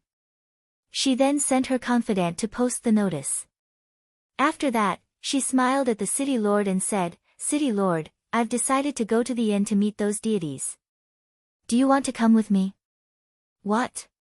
You still want to see them?" The 9 capital city lord became even more depressed when he heard this. After writing the announcement, he felt even more aggrieved and depressed. If he went to see them personally, he was really afraid that he would not be able to control his anger and directly attack. "City lord, the announcement has already been made. If we go to the inn in person, then the people of the 9 capital city will believe that we really don't blame those gods. Ruchi said as a matter of course. And then? What if I can't control myself and start fighting with them? The 9 capital city lord asked. City lord, if you can't even control your own temper, then I suggest that you don't be the city lord anymore. It's better to give up this position to someone else as soon as possible to avoid getting into trouble. Roji suggested casually as if she was talking about someone else's business. Ruji. You've really gone too far. Aren't you afraid that I'll punish you in a fit of anger by saying such things about me? Sure enough, the 9 capital city lord was furious. He glared at the beautiful woman in front of him with a pair of eyes that were spitting fire. This time, he was really angry. A man's greatest fear was to be regarded as useless by his woman. And Ruji had definitely touched his reverse scale. This was an insult to him. Unfortunately, his furious tone didn't scare Ruji. She still looked calm and said indifferently, Ruji is telling the truth for the good of the city lord. If the city lord doesn't want to hear the truth, feel free to throw me into the prison. This nonchalant tone instantly made the 9 capital city lord's face fall. In the end, it was the 9 capital city lord who lowered his posture and fawned, I know Ruji is doing this for my own good, hee. I'm just joking with you. I don't like to hear the truth from others, but I have to listen to you, Ruji. Then do you want to come with me to the inn to meet those gods? Ruji raised her eyebrows and asked. Go, I'll go with you. I'd like to see what kind of beauty caused my incompetent son to be in trouble. The 9 capital city lord said through gritted teeth. After knowing the truth, he had been interested in the beauty his son was talking about. However, Ruji kept a close watch on him, so he didn't have the chance to see the beauty. This time, he could take the opportunity to see her. City lord, this time we're going to the inn to show the city lord's mansion's attitude, not to see a beauty. So, you'd better not be like your lecherous son, who wants to snatch a beauty back after seeing her. Otherwise, if you really cause trouble, don't blame me for standing by and watching. Roji glanced at the 9 capital city master, her attitude suddenly turning cold. With that, she immediately turned and walked out of the study room of the 9 capital city lord. When the 9 capital city lord saw this, he hurriedly chased after him. At the same time, he was extremely vexed. Woo! What a mistake! How could he face another woman's curiosity as a woman? This was definitely a great taboo. With this thought in mind, the 9 capital city lord kept apologizing to Ruji on the way to the inn and did everything he could to please her. Very quickly, the two of them and a few of their subordinates arrived at the inn where Leng Ruoxue and the others were staying. Chapter 2490, Who is he? 1. The innkeeper, who was still doing the accounts, looked up and saw the people walking into his shop. His eyes instantly widened. It's here. It's here. The city lord is here. And he even brought his most beloved Madame Ro. For a moment, the inn manager did not know how to react. Were these people here to cause trouble? However, didn't he bring a little too few people with him to cause trouble? One had to know that the other party was extremely vicious. Just the people that the city lord had brought were probably not enough to fill the gaps between their teeth. At this moment, he didn't know if he should sympathize with the city lord and the others, or be envious and jealous of Leng Ruoxue and the others' good luck. Did this city lord think that the other party was too simple? Did he think that as long as he revealed his identity as the city lord, the other party would bow his head and listen to his orders? The inn manager stood behind the front desk and kept fantasizing, so much so that he forgot to greet the 9 capital city lord. The 9 capital city lord stood in the corridor for a long time, but when he saw that the inn manager was still in a daze and ignored their existence, he couldn't help but be a little angry. Shopkeeper, do you think we don't exist? The 9 capital city lord roared in anger. Arg! I'm sorry. City lord, I was thinking about something, and I was a little lost in thought. I've been too slow. Please forgive me, city lord. After being yelled at by the 9 capital city lord, the shopkeeper immediately came back to his senses and kept apologizing. His little heart also couldn't help but tremble. Sob. Could he be blamed for this? It was the city lord and the others who came too suddenly. He didn't receive any news at all before, so why did the city lord come to the inn? At this time, the city lord's mansion's notice had just been posted, so the shopkeeper had not received the news yet. Otherwise, he would be even more surprised. Hearing the manager's words, Roji smiled and comforted the 9 capital city master who was like a violent dragon. City lord, the innkeeper didn't mean to neglect us, so please don't bother with him. I was really lost in my thoughts. Please forgive me, city lord. The manager looked at Ruji gratefully and quickly added. I'll let it go this time. If there's a next time, don't blame me for not giving your city lord face. The 9 capital city lord roared in a dignified manner. After the shopkeeper heard this, he could only keep nodding his head, indicating that he would never do this again. In fact, the shopkeeper was not very afraid of this city lord. After all, the status of his family lord was the same as the 9 capital city lord. However, living in other people's territory, he still had to give some face to the city lord. Seeing the shopkeeper's good attitude, the 9 capital city lord was satisfied. Then, he asked the shopkeeper to see those gods. When the shopkeeper heard this, he couldn't help but feel a little awkward. If you want to see him, why are you talking to him? He couldn't make the decision. Moreover, he really didn't want to get involved in the feud between these two families. If the 9 capital city lord didn't care about what happened before, it wouldn't be a big deal for him to inform them. But if these two groups of people started fighting as soon as they met, who would compensate for the losses of his shop? Seeing the shopkeeper's hesitation, Roji smiled gently. Shopkeeper, we just want you to pass on a message that we are here to visit. Then please wait for a moment, City Lord and Lady Ro. When the innkeeper heard this, he knew that he couldn't keep a low profile.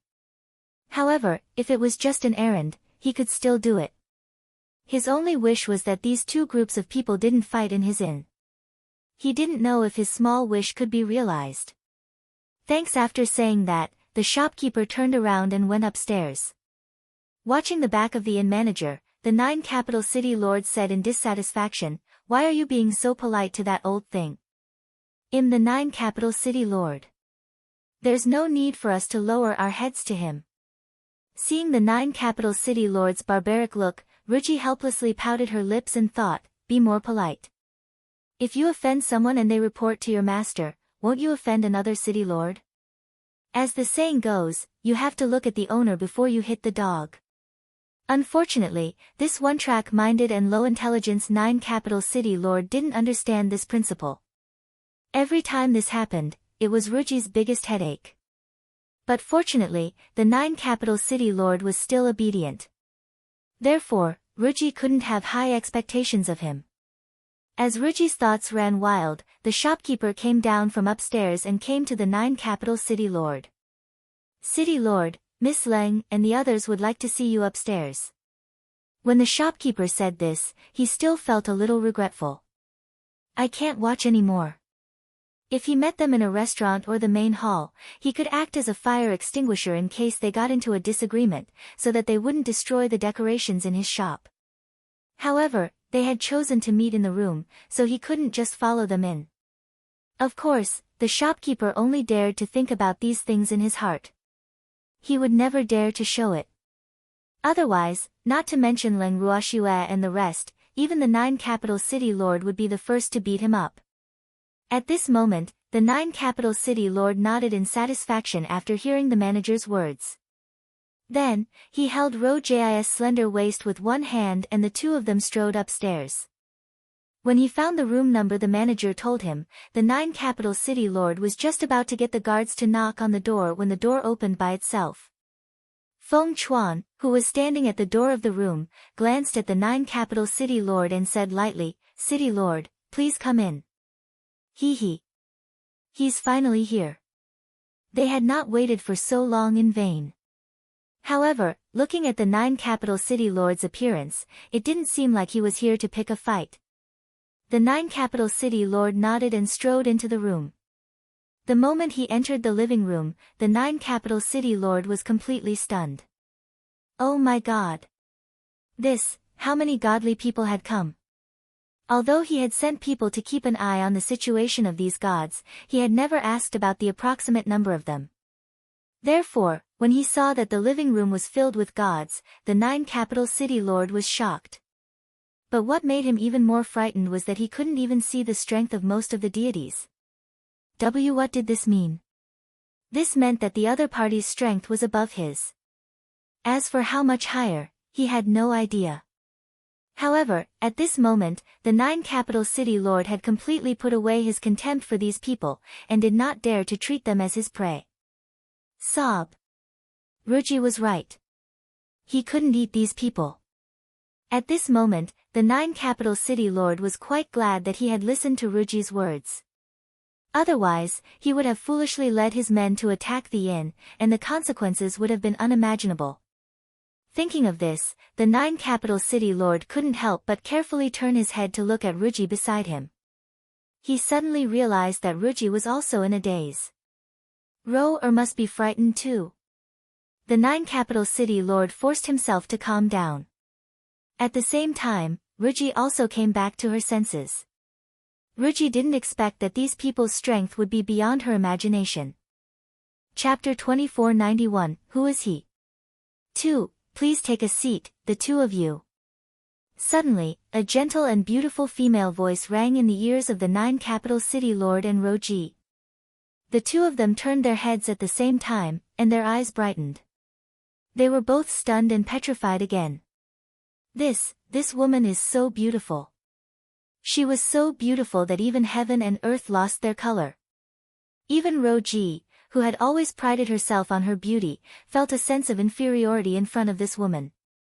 She couldn't even feel the slightest bit of jealousy. This woman's beauty had already exceeded the limits of what she could bear. Roji admitted that even if she cultivated to the underworld's supreme level, her beauty wouldn't be 1/10,000th of this woman's. So, what was there to be jealous about? Roji finally came back to her senses. From the corner of her eyes, she inadvertently glanced at the man sitting beside the beautiful woman. This time, she was so frightened that her face turned pale and her beautiful face lost all color. Even if the man had the same devastatingly beautiful face, she was not in the mood to admire him. Who was he? Roji's heart trembled, and her delicate body trembled. Woo-woo. She was so scared. A sense of powerlessness that she had never felt before surged in her heart. She really hoped that her eyes were playing tricks on her and that she had seen the wrong person. Because this person was slightly different from the one in his memory, but the aura on this person was something she could not forget even if she wanted to. Could it be him? Roji was terrified. If this stunning man was really the one she was thinking about, then. Roji didn't even dare to imagine what terrible consequences would have happened if she hadn't stopped the 9 capital city lord in time. Regardless of whether he was the one she was thinking about, Roji understood that she could only befriend these divine warriors and never offend them. She also couldn't be like the other families who didn't have eyes and wanted to prey on them. That was simply courting death. Thinking up to this point, Roji couldn't help but reach out to pull the stunned 9 capital city lord. The 9 capital city lord almost lost his composure and roared. But then he saw Roji's face turn black. Being a strict husband, he tactfully swallowed back the roar that he almost let out. However, the corner of his eyes could not help but drift towards Len Ruoshue. Beautiful. It was really too beautiful. He had lived for a long time and thought that Ruji was the most beautiful woman he had ever seen besides Piaoyao, the #1 beauty of the 9 nether prison. Today, he realized that he had been looking at the sky from the bottom of a well. There were more beautiful women in this world. Unfortunately, this woman was a divine being. She was not someone he could dream of. In the entire netherworld prison, there were countless meditation cultivators who were more powerful than him. AI. It seemed that he could only satisfy his eyes. But now, he finally knew why that useless prodigal of his family kept thinking about this woman. Even though that prodigal had been sick, he was still clamoring to capture this woman. Right, didn't that wastrel say that he wanted to give this girl to the Johua city lord? If he could really do this, would he be able to benefit from it? The 9 capital city lords' thoughts started to wander. However, Roji, who was standing beside him, could guess what he was thinking. She couldn't help but send him a warning. City lord, don't have any ideas about that woman, she's not someone you can dream of. I know. I don't dare to think about her. However, we still have to think of a way to get this woman. The 9 capital city lord replied. Thanks, what do you want to do? Do you want to die? Hearing this, Roji was filled with hatred. This useless stinky man, did he know what he was thinking? Why would I? I'm doing this for our future. I can't afford to have this woman, but someone else can. The 9 capital city lord thought Roji was jealous and quickly explained. Roji was so angry that she couldn't speak. But for the sake of her life, she had to remind him, City Lord, quickly dispel your thoughts. Other people can have such thoughts, but you absolutely can't, do you understand? Otherwise, I can guarantee that you'll die even faster. Roji's tone was filled with disappointment, but the 9 capital city lord didn't hear it. He continued to explain, Roji, I really don't have any ideas about this woman. I only need you. Really, I promise. I don't care what you're thinking. In short, you must immediately dispel those thoughts. Otherwise, don't blame me for abandoning you. Seeing the city lord's unrepentant look, Roji gritted her teeth in anger. In the end, she could only say some harsh words. When the 9 capital city lord heard this, he became anxious and explained again, Roji, how many times do I have to tell you? You're the only one in my heart. However, before he could finish his sentence, he was interrupted by an angry Roji. You're thinking too much. I'm doing this for your own good. If you insist on doing things your way, I won't follow you anymore. You've lived enough, but I don't want to die. Roji's voice carried a trace of anger as she looked at the 9 capital city lord with her beautiful eyes. Although she wasn't sure of the man's identity, her intuition told her that he was extremely dangerous, regardless of whether he was the one she was thinking of. Especially when the man was just sitting there calmly, it made her feel even more pressured. Unfortunately, the lecherous man was so immersed in Leng Ruoxu's beauty that he didn't notice the danger that was about to arrive. This fact made Roji really want to go up and bite him hard, so that this idiot wouldn't be so unconscious. However, this wasn't the place for a couple to fight. No matter how angry Roji was, she could only suppress her anger. After a long while, Leng Ruoxue, who was also silent, observed the two's affectionate looks for a long time before she finally smiled and said, It seems that the two of you have a good relationship. So many of us seem to be invisible in front of you. Ah! Hearing Leng Ruoxu's teasing, Roji felt extremely embarrassed. She knew that she had indeed lost her composure, but she couldn't be blamed for it. Who asked this man to be so disappointing? However, the 9 capital city lord, who didn't hear Leng Ruoxu's teasing tone, saw that the others didn't speak, and only allowed a woman to speak. He felt like he was being looked down on, so he angrily said, Who's in charge here? How could he let a woman stand up for him? A woman should go home to give birth to a child and warm the bed for a man. It's really unruly to open her mouth in public. Uncle Long and the others were silent. Could they say that women were the masters of their family? When Roji heard the brainless 9 capital city lord's words, she wanted to go up and kick him again. What an incompetent guy.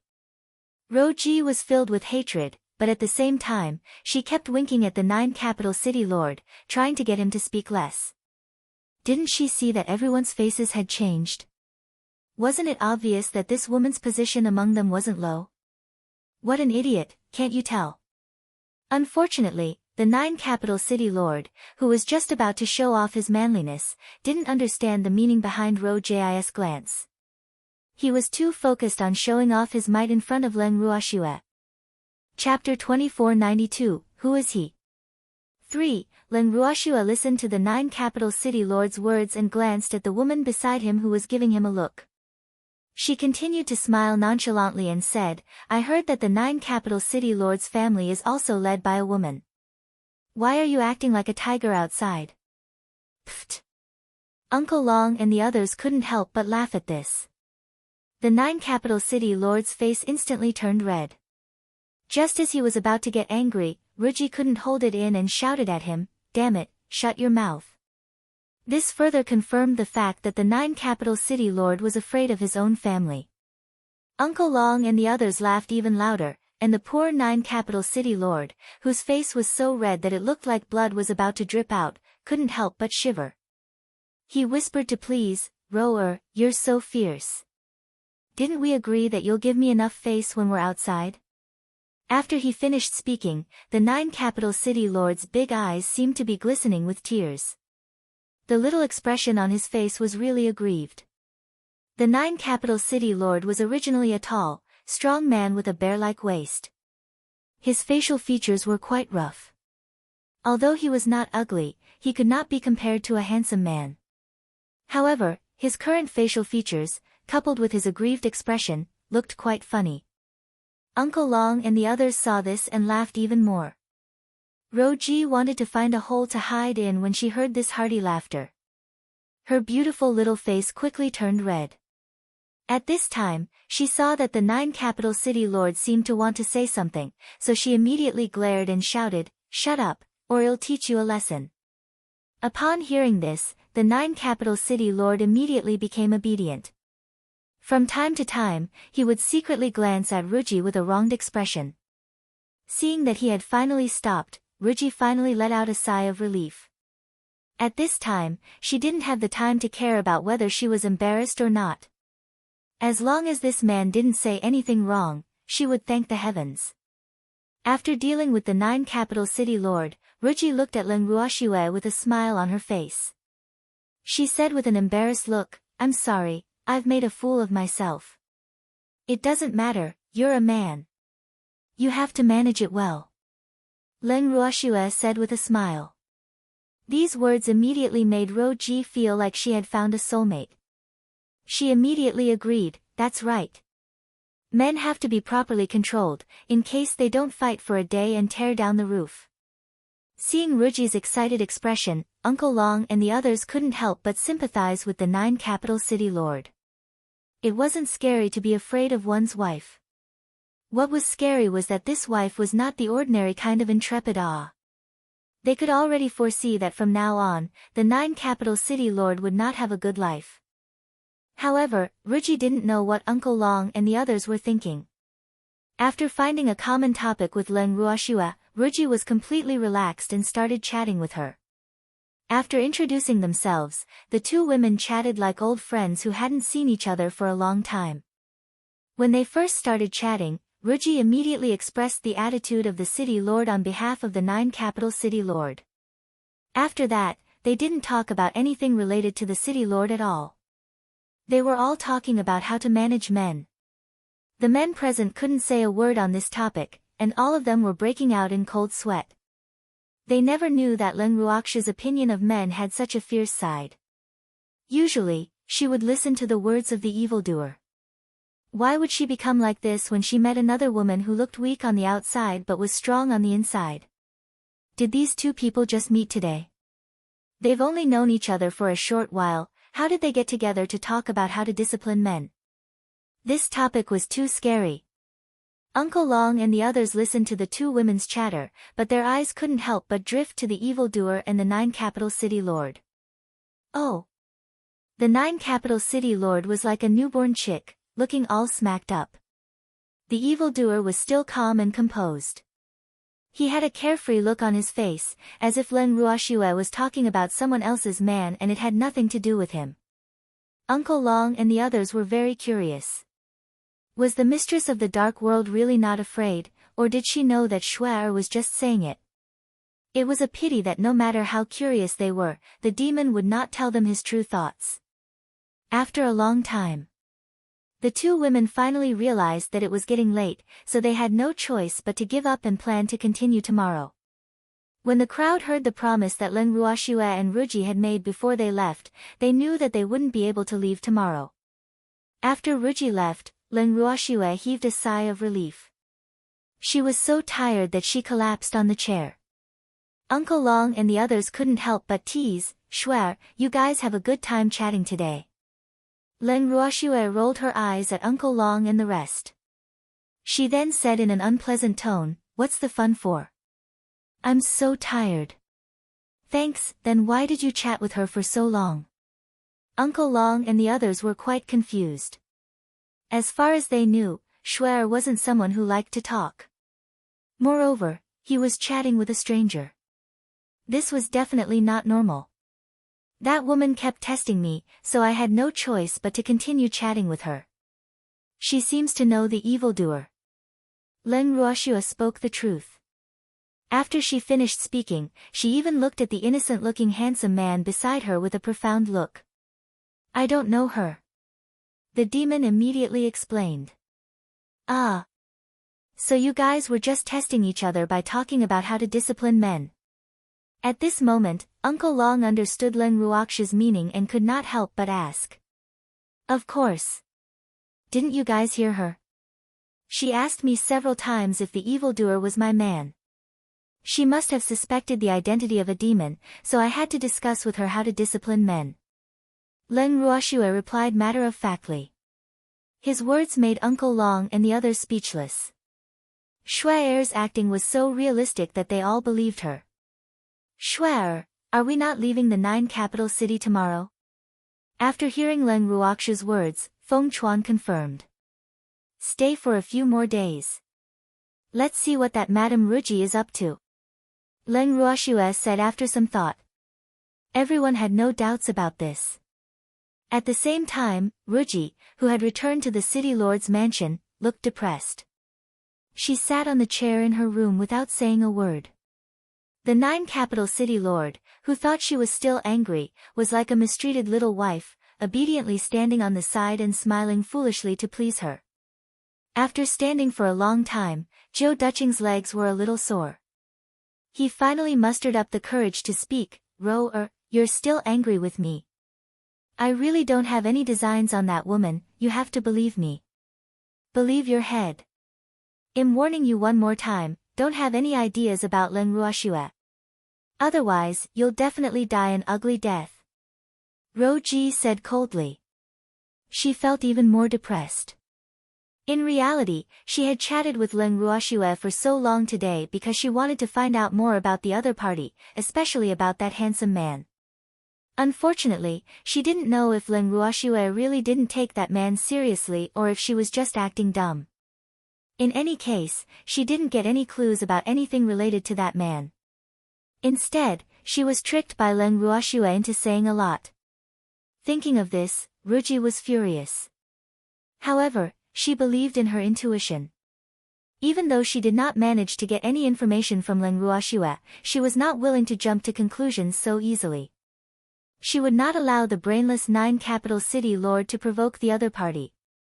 In short, before she could find out the suspicious points on the man, she would not allow anyone to provoke the other party. Otherwise, no one would be able to save them if they really caused trouble. The 9 capital city lord wanted to argue again, but when he saw Ruji's expression, he could only swallow his words. The next day, after Ruji finished her breakfast, she went to the inn alone to look for Leng Ruoxue. To put it nicely, he had to do his best as a host. Leng Ruoxue didn't refuse and went shopping with Ro Ji, the local bully. The evil demon and the others were worried and wanted to follow, but Leng Ruoxue stopped them with the excuse that there was no need for a man to join in the fun when 2 women were shopping. Seeing that the demon and the others didn't follow her, Ro Ji couldn't help but sigh. Look at this man, he was obedient and not lecherous. Too bad, other than envy, she didn't dare to have a single bit of jealousy. Because if that handsome man was really the one in her heart, he wasn't someone any ordinary woman could control. That person shouldn't be so obedient, right? Although Ruji would think this way from time to time, she didn't want to deny the identity of the evildoer. Just like that, the 2 women, each with their own thoughts, traveled together for 3 days. With Ruji's company, Len Ruoxue had completely explored the 9 capital city. Although there were still people watching from time to time, they obviously didn't dare to get too close to them, perhaps because of Ruji's status. The 9 capital city wasn't too big. After 3 days of walking around, there was nothing else to see. Ruji then warmly invited Len Ruoxue and the others to visit the city lord's mansion. Len Ruoxue gave it some thought and agreed. When they knew that they were going to visit the city lord's mansion, Uncle Long and the others didn't have much of a reaction. The one who reacted was the 9 capital city lord. After the 9 capital city lord heard this news, he was so angry that he was about to explode. Damn it! Since he didn't want him to have any ideas about Len Ruoxue, why did he still bring her to him? Wasn't this clearly wanting him to remember her? The 9 capital city lord expressed his strong anger at Ruji's suggestion. However, Ruji still did as she pleased and ordered the servants of the city lord's mansion to prepare a lot of delicious food for Len Ruoxue and the others. Seeing that the city lord's mansion was busy welcoming the gods, the 9 capital city lord was very worried. Oh my god! What should he do? Who could tell him? Chapter 2493 Where to Marry. 1. The 9 capital city lord really didn't want to entertain those people.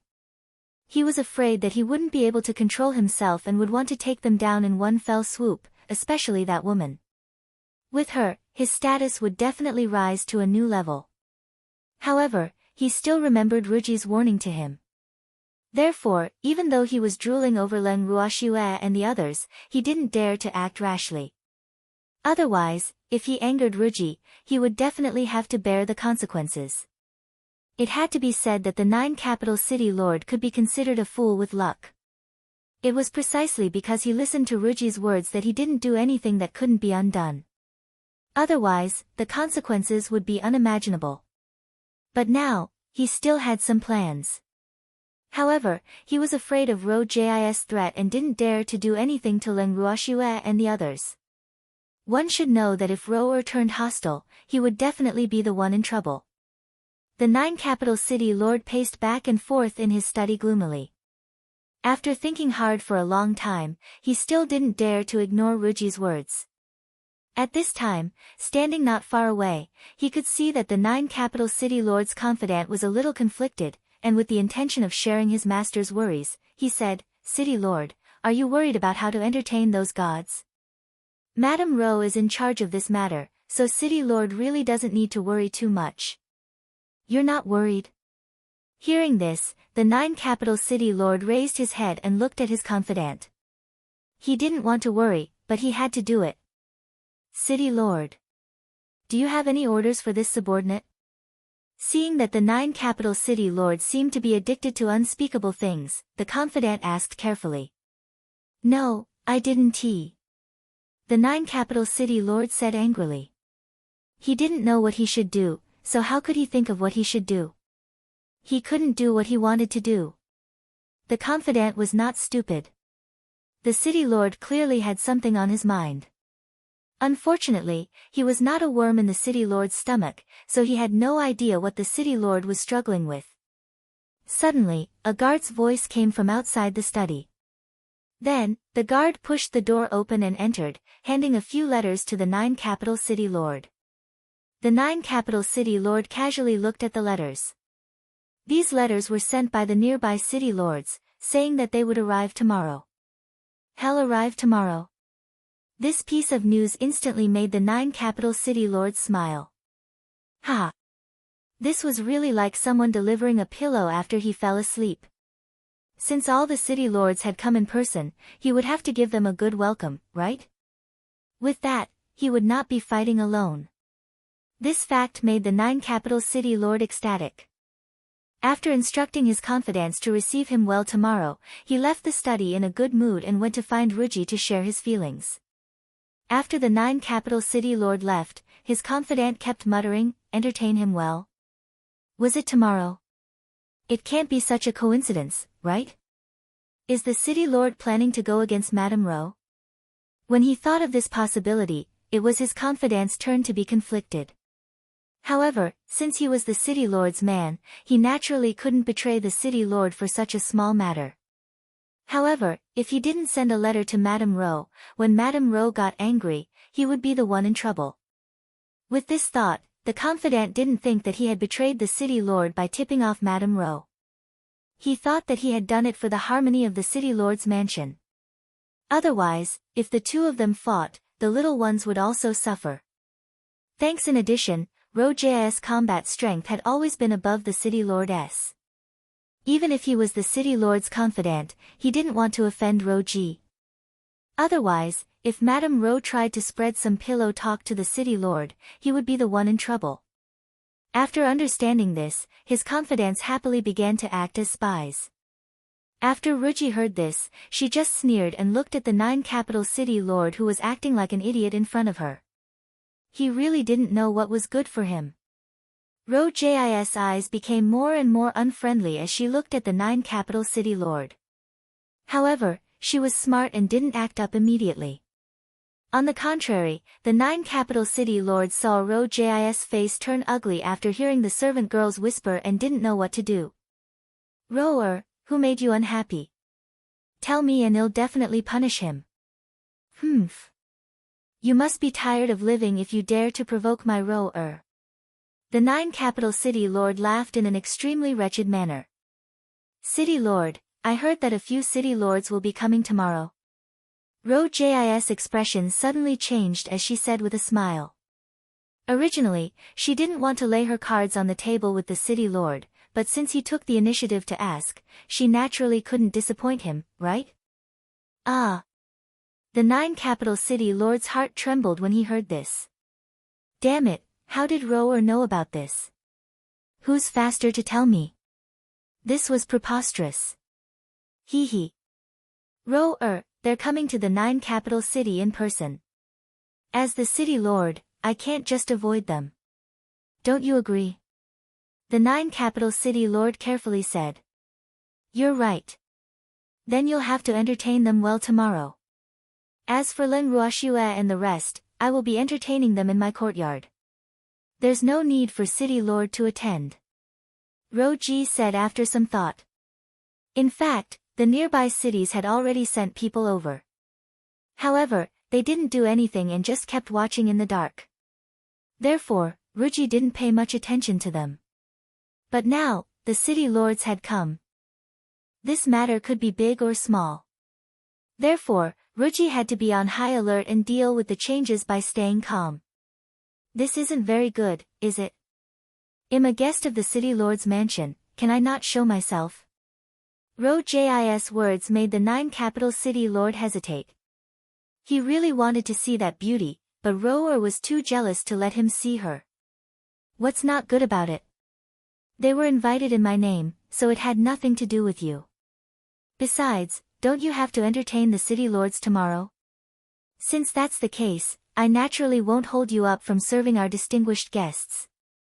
Roji gritted her teeth and looked at the 9 capital city lord with her beautiful eyes that seemed to be spitting fire. Then, Ruji changed the topic and warned again, tomorrow, no matter what those city lords say, you have to pretend to be deaf and dumb. If you dare to agree to anything, don't blame me for falling out with you. Don't worry. I won't agree to anything, I promise. Roe's threat was very effective on the 9 capital city lord. He didn't even need to think and immediately agreed. At the same time, his little heart trembled with excitement. The way he looked at Roji became more and more affectionate. Ruji's angry look was so beautiful. Ruji couldn't help but feel proud when she saw the 9 capital city lord's infatuation. Although the 9 capital city lord was not a good match for her, at least this man listened to her, and that was enough. The next day, Len Ruoxue led a large group of people to the city lord's residence. After being led to her courtyard by the enthusiastic Ruji turned to Len Ruoxue with an apologetic look, young Miss Leng, I'm really sorry. Today, there are a few city lords from nearby cities coming. Therefore, I gave up the main courtyard to them and can only entertain you here. I hope you don't mind. It's fine. Len Ruoxue smiled faintly. Chapter 2494, Where to Marry. 2. Seeing that Leng Ruoxue truly didn't mind, Ruji was relieved. The banquet began. Ruji pulled Leng Ruoxue to eat and chat passionately. The evildoer and the others automatically pretended to be invisible again, burying their heads in their food and not saying a word. After an unknown period of time, Ruji's gaze finally landed on the evildoer and the rest. She whispered to Leng Ruoxue, "Miss Leng, your man seems to be quite introverted. He hasn't said a word. He's very shy." Leng Ruoxue said calmly when she saw Ruji testing the waters again. Hearing these few words, the evildoer sitting by the side eating couldn't help but feel his forehead fill with black lines. Was he shy? However, in order to match Leng Ruoxue's words, he deliberately lowered his head and leaned into Leng Ruoxue's arms. Leng Ruoxue took the evildoer into her arms and kissed him on his handsome face. In an instant, the evildoer's fair and tender face was stained with a hint of pink. Ugh! Seeing this, Ruji didn't know what to do. Her suspicion of the evildoer's identity wavered. If he was that man, he wouldn't let a woman take advantage of him in public. However, every time she thought of this, she couldn't convince herself. She sighed and decided to ignore this scene. In any case, she would not be able to figure out the true identity of these people in a short period of time. Leng Ruoxue was really cunning. She glanced at Leng Ruoxue, who had a sweet smile on her face and was holding the evildoer in her arms. A sense of powerlessness welled up in her heart. At this moment, Ruji heard a commotion outside the courtyard. A servant girl asked, "The Lord of the 9 capital city is here." Instantly, a wave of anger replaced the sense of powerlessness in Ruji's heart. Damn it! Didn't I tell him not to disturb me? Ruji was very angry, but the 9 capital city lord had already strode into the courtyard with a few middle-aged men in luxurious clothes following behind. The 9 capital city lord came in front of Ruji with a smile. He pretended to be calm and said, "Ruji, the city lords of 9 Mountain City heard that you were in the manor and came to see you. Are you here to see me?" Ruji's fiery eyes shot towards the 9 capital city lord, making him tremble. However, at this moment, he couldn't act too cowardly. He could only force himself to smile at Ruji. In reality, his back was already drenched in cold sweat. Sob. Ruji's expression was so scary. At this moment, he regretted listening to the instigations of the 9 Mountain City lords. After everyone left, he would probably suffer. Since the city lord of 9 Mountain City and the others are here to see me, I'll have to ask you to leave now that you've seen me. I have an important guest today, so I don't have time to entertain you. After staring at the 9 capital city lord for a while, Ruji said coldly. Hearing her words, the city lords of 9 Mountain City felt even more embarrassed. Never in their dreams would they have thought that a little concubine would not even give them face. It seemed that the city lord of 9 Mountain City was too useless, he couldn't even handle a concubine. Thinking of this, the city lords looked at the 9 capital city lords with disdain. The 9 capital city lord's face was burning, and he really wanted to find a hole to hide in. Thanks, this was too embarrassing, wasn't it? In the end, in order to show off his manliness, the 9 capital city lords shamelessly brought a few other city lords and stayed behind. When Ruji saw this, she could do nothing but glare at him. Ruji had no choice but to send a message to Leng Ruoxue to apologize. After receiving Leng Ruoxue's forgiveness, Ruji could finally relax. At this moment, the 9 capital city lord, who was unwilling to be left out, took the initiative to introduce Leng Ruoxue and the rest to the other city lords. When the other city lords first saw Leng Ruoxue and the rest, they looked exactly the same as the 9 capital city lords from before. "Miss Leng, I've long heard of your great name." The city lord of 9 Mountain City was the first to speak. The scheming look in his eyes was fleeting, but Leng Ruoxue and the rest still caught the desire and greed in his eyes. Uncle Long and the others couldn't help but look at each other and smile bitterly. It seemed that they had really become the prey of these people. I knew the food in the city lord's mansion wouldn't be that good. Now, they had become meat on the other people's and vultures. They just didn't know if these people could bite them. Turning around, Uncle Long and the rest saw that the evildoer was still lying in Leng Ruoxu's arms and eating his food elegantly. They continued eating calmly, leaving Leng Ruoxue to deal with the ferocious wolves around them. When Leng Ruoxue heard the city lord's words, she merely smiled and nodded in acknowledgement. However, the calm and composed smile on her face still captured the hearts of the city lords. Everyone, including the 9 capital city lords, could feel their hearts beating faster. The way they looked at Leng Ruoxue was also becoming more and more heated. Ruji saw that things were not going well and quickly moved to the side, blocking their gazes towards Leng Ruoxue. This was to prevent these guys from provoking Leng Ruoxue and implicating them. However, Roji's actions had also angered the other lustful city lords, especially Nine Mountain City Lord, who had already treated Leng Ruoxue as his property. He roared in anger, "Ruji, what are you doing? Get out of my way, don't block me from looking at the beauty." Hearing this, Ruji gave Leng Ruoxue, "You're on your own," look and pulled back the half of her body that was in front of Leng Ruoxue. If someone wanted to court death, no one could stop them. Just don't drag her down. Roji was still afraid of Leng Ruoxue and the others, but it was a pity that she couldn't control their thoughts, especially those men who were already lustful. Seeing that Ruji was tactful, Nine Mountain City Lord was satisfied. But the 9 capital city lord was a little annoyed. The damned 9 Mountain City Lord actually dared to berate his woman in front of him. This was preposterous. The more he thought about it, the angrier he became. Especially when he saw Ruji's aggrieved and tearful eyes, the aura of a hero saving a beauty burst out. Without thinking, he directly punched the 9 Mountain City Lord's face. The 9 Mountain City Lord, who was suddenly punched, was dazed. However, he quickly regained his senses and glared at the 9 capital city lord with an angry look. He roared, "Damn you old ghost, why did you hit me? Are you trying to provoke me? I'll hit you if you dare to yell at my woman. Why? Do you want a one-on-one fight?" The 9 capital city lord roared back in anger. "Let's fight one-on-one, who's afraid of who?" The 9 Mountain City Lord's anger grew. After the two of them finished shouting, they really started fighting in the middle of the hall. Leng Ruoxue looked at this dramatic scene and blinked her beautiful eyes speechlessly. When Ruji saw this, she explained in satisfaction, "We men of the 9 Nether prison are like this. We fight whenever we want, regardless of the occasion and place." Chapter 2495, Where to Marry. 3. Ruji was quite satisfied with the reaction of the 9 capital city lord. She didn't pretend to be pitiful in vain. This was a man with guts. How could he act as if nothing had happened when his woman was being bullied?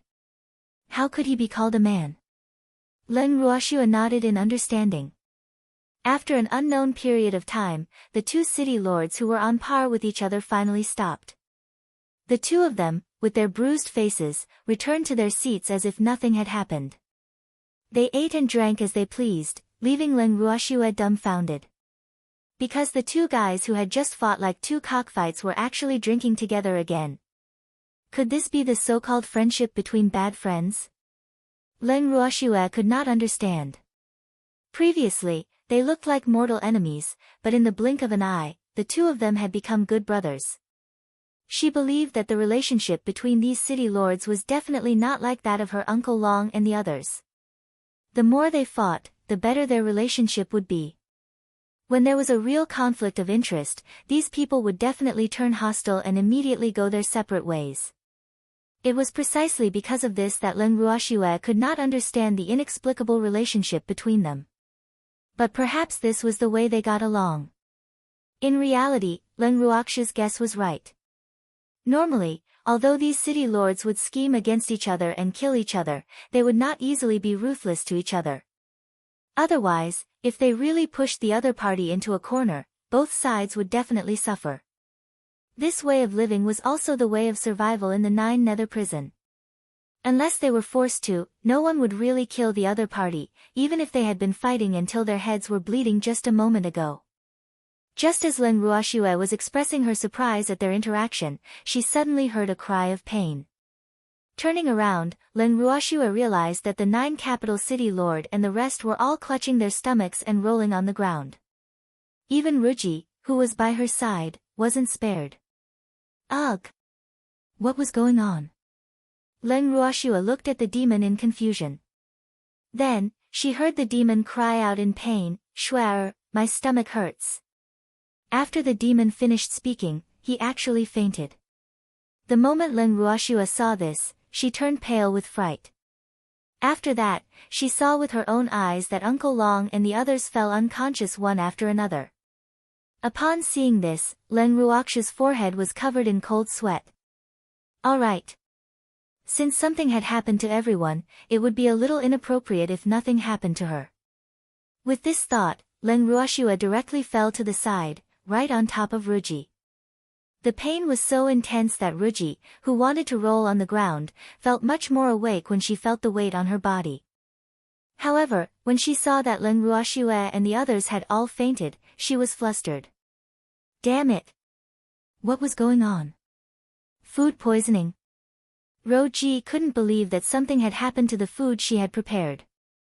She had spent a lot of money to prepare the freshest food for Len Ruoxue and the others. Therefore, she was very confident in the food she had prepared. There was no problem with it.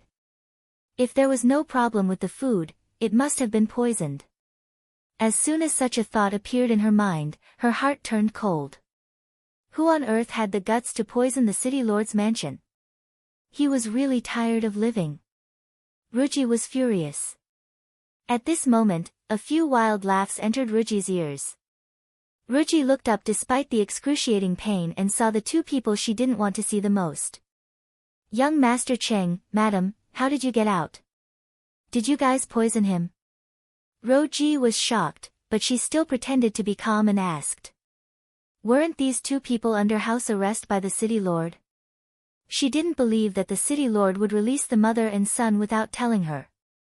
Ha ha ha. Do you want to know? I'm not telling you. Young Master Cheng said with a perverted smile. He sized up Ruji with a gaze filled with greed and lust. Cheng won't tell you, but I can tell you that it was the city lord's heart that ached for us mother and son, and ordered people to release us. We were the ones who poisoned him. The beautiful middle-aged woman next to young Master Cheng gritted her teeth and looked at Ruji with a face full of jealousy. She hated Ruji. It was all this damned woman's fault for instigating the city lord to imprison her and her son. If she didn't take revenge for such a deep hatred, wouldn't it be too easy for Ruji? With this thought, the beautiful middle-aged woman walked to Ruji's side. She squatted down and lifted Ruji's chin with one hand. Her pretty face revealed a ferocious smile. If I disfigure this face that likes to seduce men, I wonder if the women of the 9 Nether prison will thank me? Thanks, you can try.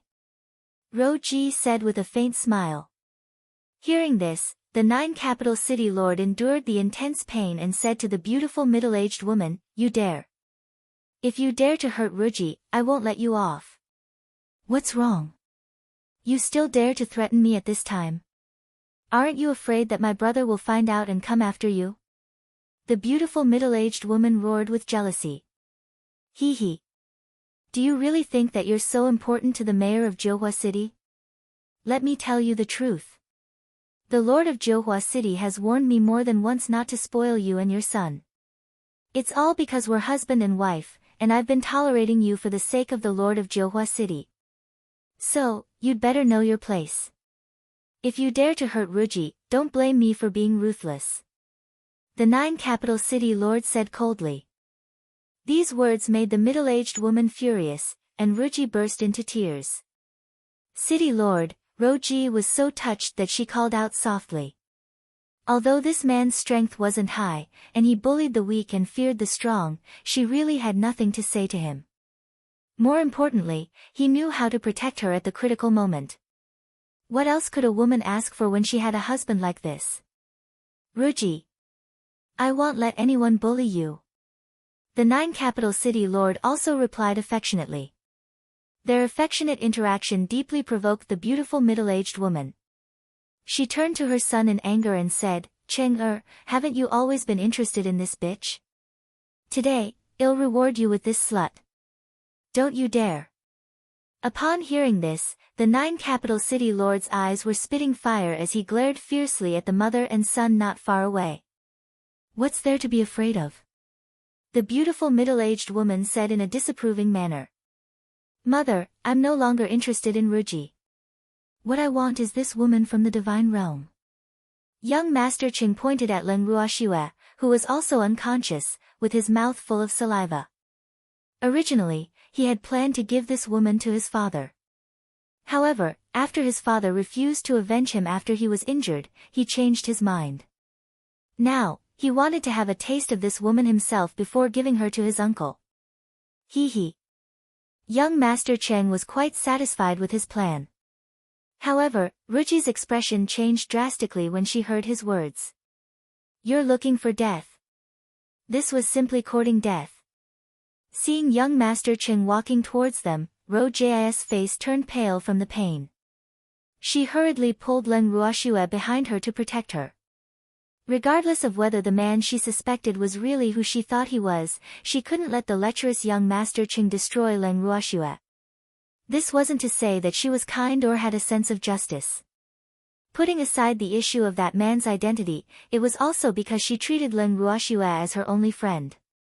At the very least, Leng Ruoxue had never revealed an expression of disdain towards her. It was precisely because of this that she couldn't allow Leng Ruoxue to be defiled in front of her eyes. Enduring the bone-piercing pain in her body, Ruji's eyes became more and more determined. When young Master Ching saw it, he found it an eyesore. Move! He shouted. Young Master Ching rebuked coldly. Don't even think about it. Ruji didn't want to compromise, and she couldn't compromise. Seeing this, young Master Cheng was furious. He immediately stretched out a leg and kicked at Ruji's heart. Ruji, who was already extremely weak from the poison, couldn't withstand the force of the kick. She spat out a mouthful of blood and her face turned paler. Ruji stretched out a snow-white hand to wipe the dark red blood from her lips. She looked at young Master Cheng coldly and said, I won't let you have your way. When young Master Cheng heard this, he angrily kicked out again.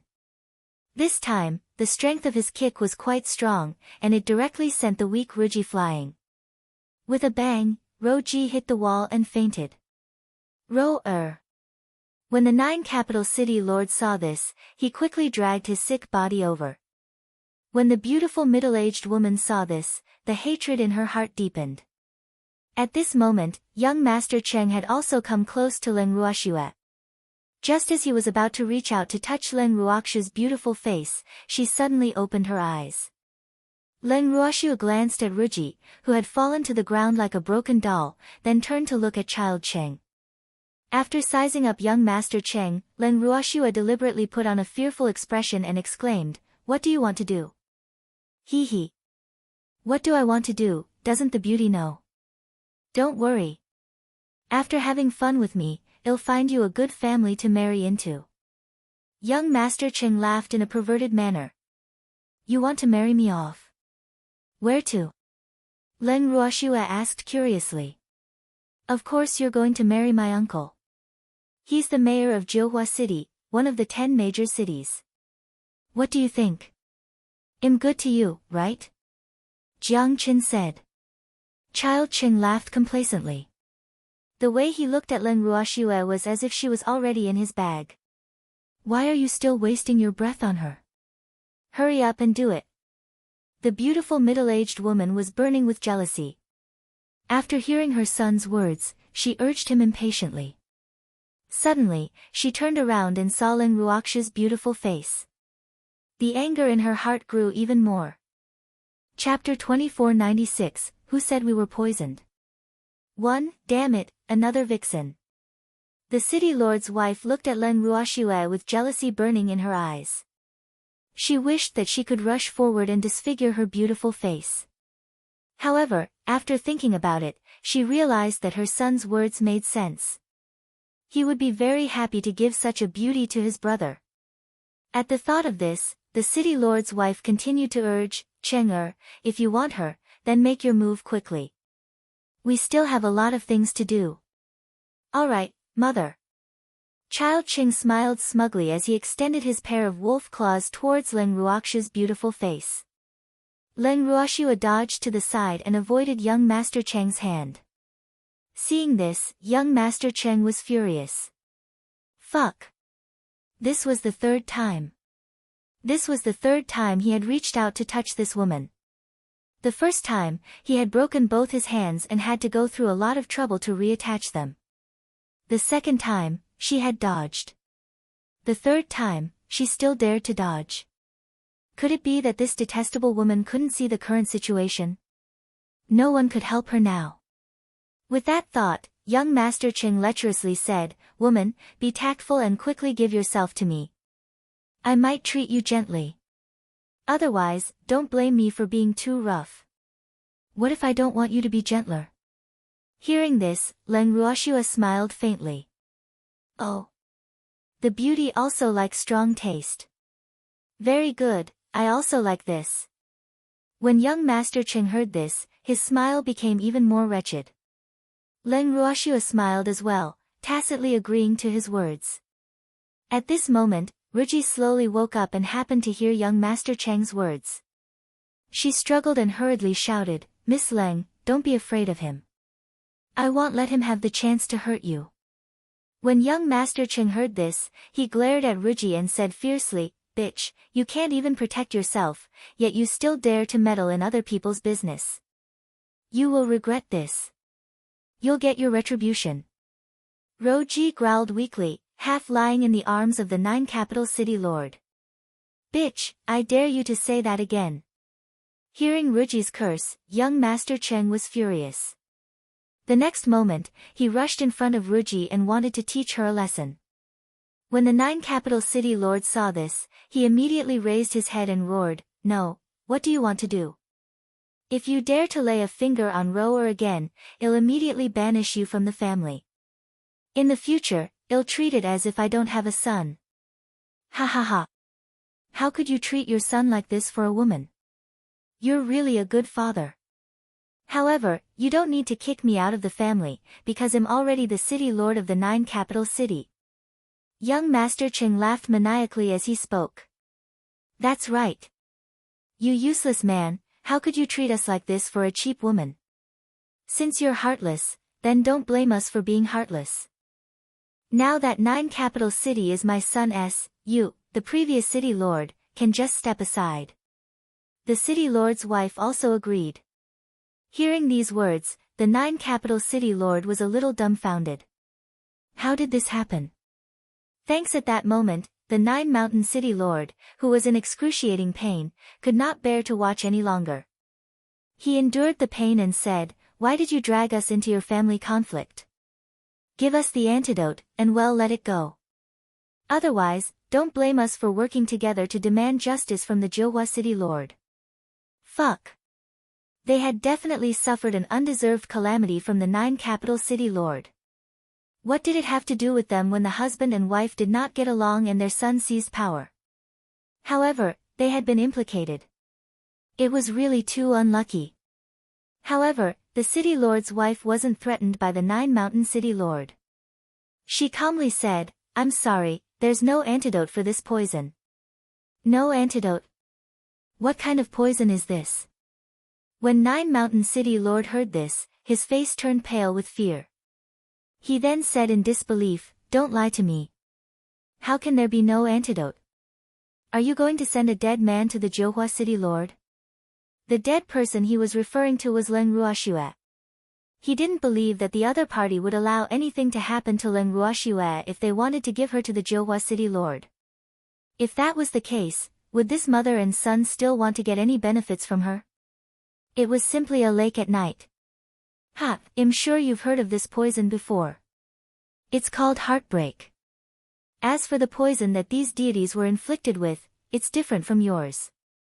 Therefore, they won't die. Don't worry, you won't die immediately.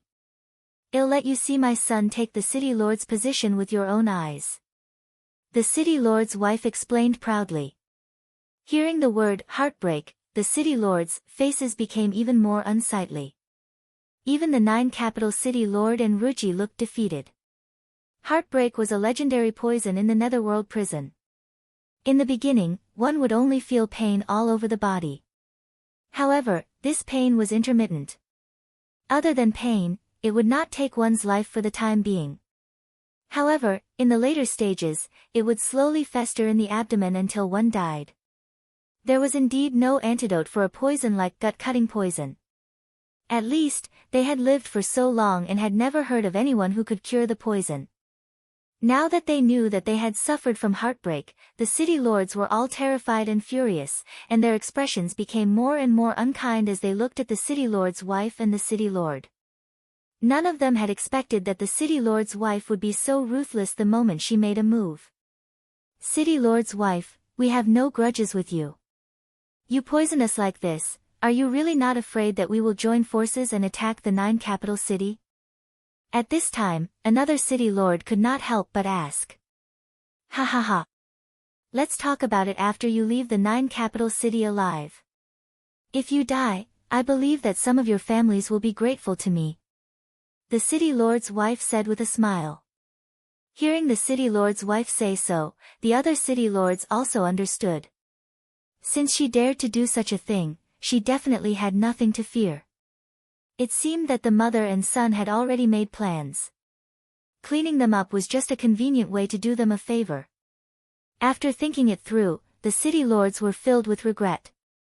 They regretted coming to the 9 capital city together out of greed.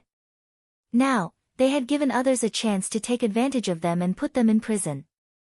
When she saw that the city lords seemed to be regretting their decision, the city lord's wife did not sympathize with them and was too lazy to care about them. She then turned her fierce gaze towards Len Ruoxue and said to her son, Cheng-er, why are you still hesitating? Hurry up and capture this woman. Hee hee. I just saw mother chatting with the uncles. Child Cheng laughed evilly and went to Len Ruoxue's side. Seeing this, Len Ruoxue couldn't help but heave a sigh of relief. She thought to herself, this mother and son finally noticed me again. They finally stopped treating me like I'm invisible. It didn't feel good to be ignored, even if it was by your enemy. Beauty, did you miss me? Seeing that Len Ruoxue seemed to have something on her mind, young Master Cheng teased her with a smile. I didn't tease. Len Ruoxue spoke the truth. It doesn't matter. Once you've tasted my abilities, you won't be able to leave me, young Master Cheng said confidently. Chapter 2497, Who said we were poisoned? 2. Your ability. Which field? Len Ruoxue asked with a pure and innocent look. Ha ha ha. Of course it's the one on the bed. Young Master Cheng said with a proud smile, then he was about to take off his clothes. Wait. You're that young Master Cheng, right? Len Ruoxue quickly stopped him. You're not planning to perform in public, are you? I'm very shy. Len Ruoxue's words were rather reserved, and young Master Cheng understood the moment he heard it. He laughed wildly again, haha, that's true. Beauty, let's go to another place. With that, young Master Cheng wanted to pull Len Ruoxue back, but she stood up on her own and said, I can walk on my own, where to? She didn't want to be touched by a cheap man. When young Master Cheng saw this, he pointed to the room behind the living room. Let's go there. After hearing this, Len Ruoxue walked straight to the back of the living room. When Ruji saw this, she was worried and immediately shouted, Miss Leng, don't go with him. Hearing this, Len Ruoxue stopped in her tracks and said to Ruji, Madam Ro, I'm like a piece of meat on someone's chopping board.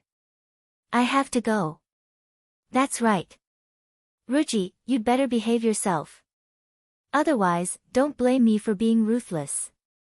Young Master Cheng's eyes widened as he threatened angrily. However, he was about to get a beauty, so he was in a good mood and naturally didn't want to waste time bickering with Ruji. Len Ruoxue and young Master Cheng arrived at the small room behind the living room. The moment they entered the room, young Master Cheng pounced towards Len Ruoxue. Len Ruoxue dodged his attack with a slight movement. When young Master Cheng saw this, he wasn't angry, but found it very interesting. He liked this kind of shrewish woman. This kind of woman was full of flavor. Beauty, don't be afraid. It'll satisfy you. Young Master Cheng consoled her with a perverted smile. Oh. Are you sure you can do it? Leng Ruoxu's beautiful eyes scanned young Master Cheng from head to toe. She even focused her attention on a certain part of his body below his abdomen, as though she was very suspicious of his words. Young Master Cheng realized that he was being looked down on, so he immediately straightened his back and said confidently, "Why don't you try it? I guarantee that you've never experienced a man as wild as me." "Oh, really? I'll give it a try then." Leng Ruoxua smiled. When young Master Cheng heard this, he started to undress excitedly. Leng Ruoxua saw this and did not stop him. When a certain horny guy was only left with a pair of white underpants, Lin Sanjiu continued to size him up. After a few glances, Leng Ruoxua sighed repeatedly. "Damn it, why are you sighing?" Young Master Cheng said angrily. Was this detestable woman not satisfied with him? "Young Master Cheng, your figure is really too bad. I'm very disappointed," Leng Ruoxua said with a look of disdain. "Damn it, my body is one of the best in the 9 nether prison, and you're not satisfied?" Young Master Cheng roared in anger. "Thanks, ranked. Who did he queue with? The evil ghost of the netherworld prison? If you're compared to them, your figure, coupled with that human-like face, is indeed better than them." Leng Ruoxua laughed evilly. "Detestable. Woman, I'll let you have a taste of your mouth first, and you'll soon know how powerful I am." Young Master Cheng threatened with a menacing look on his face. After he finished speaking, he pounced towards Leng Ruoxua. This time, Leng Ruoxua didn't even try to dodge. Just when young Master Cheng thought he had succeeded, he suddenly realized that there were a few delicate and cute little beasts in front of him, blocking his next move. When did these little beasts appear? Young Master Cheng was flabbergasted. He wasn't stupid, and he could tell that these little beasts were definitely not from the 9 nether prison. "Cheap man, let's play with you." Baby spoke on behalf of all the little beasts. After he finished speaking, he even deliberately showed off his sharp claws. Looking at the cold lights flashing in front of his eyes, young Master Cheng shivered when he first saw them. However, he soon thought about it. What could these little beasts that were not even the size of his palm do? He could send these little ones flying with a single kick. With such a thought, he naturally wasn't afraid of the threat of the treasure. "Get out of my way, I want a beauty." Young Master Cheng didn't put the small beasts in his eyes and immediately berated them. Baby and the other beasts were not angry when they heard this, but there was no way they could get out of the way. "I said, well, play with you. Don't have any ideas about my master. You don't deserve it," Baby said again. "That's right. Well, let you have a good time too. You have to believe in our abilities." Yao interrupted with a smirk. "Oh. I'm thinking about where to start." Ling also said in a matter-of-fact manner. "Let me go first. I haven't fought in a long time." Yu, who had not appeared for a long time and had been cultivating all this time, also asked with a look of desire. "All right. I'll let you strike first." The few of them looked at each other and agreed. "Thank you." Yu was very happy. Then, he directly showed his sharp eagle claws. A stream of light streaked across the sky, and in an instant, 5 deep claw marks were left on young Master Cheng's red chest. The pain immediately made young Master Cheng cry out in pain. Detestable. Young Master Cheng was furious. The consequences would be severe. He had never thought that these little beasts would actually dare to attack him. Unfortunately, before he could react, Bao Bao and the other beasts had already acted at the same time. In a split second, rays of cold light streaked across the sky and landed on young Master Cheng Bangguo's body. Arg! Awoo! Young Master Cheng let out a series of earth-shaking and God-weeping howls. Hearing this, The 9 capital city lords and the others in the hall were all trembling with fear. Is this a matter? Following that, loud bangs could be heard, causing the poisoned city lords to think to themselves that this was quite a big commotion. However, the city lord's wife, who had heard the commotion, was extremely pleased with herself.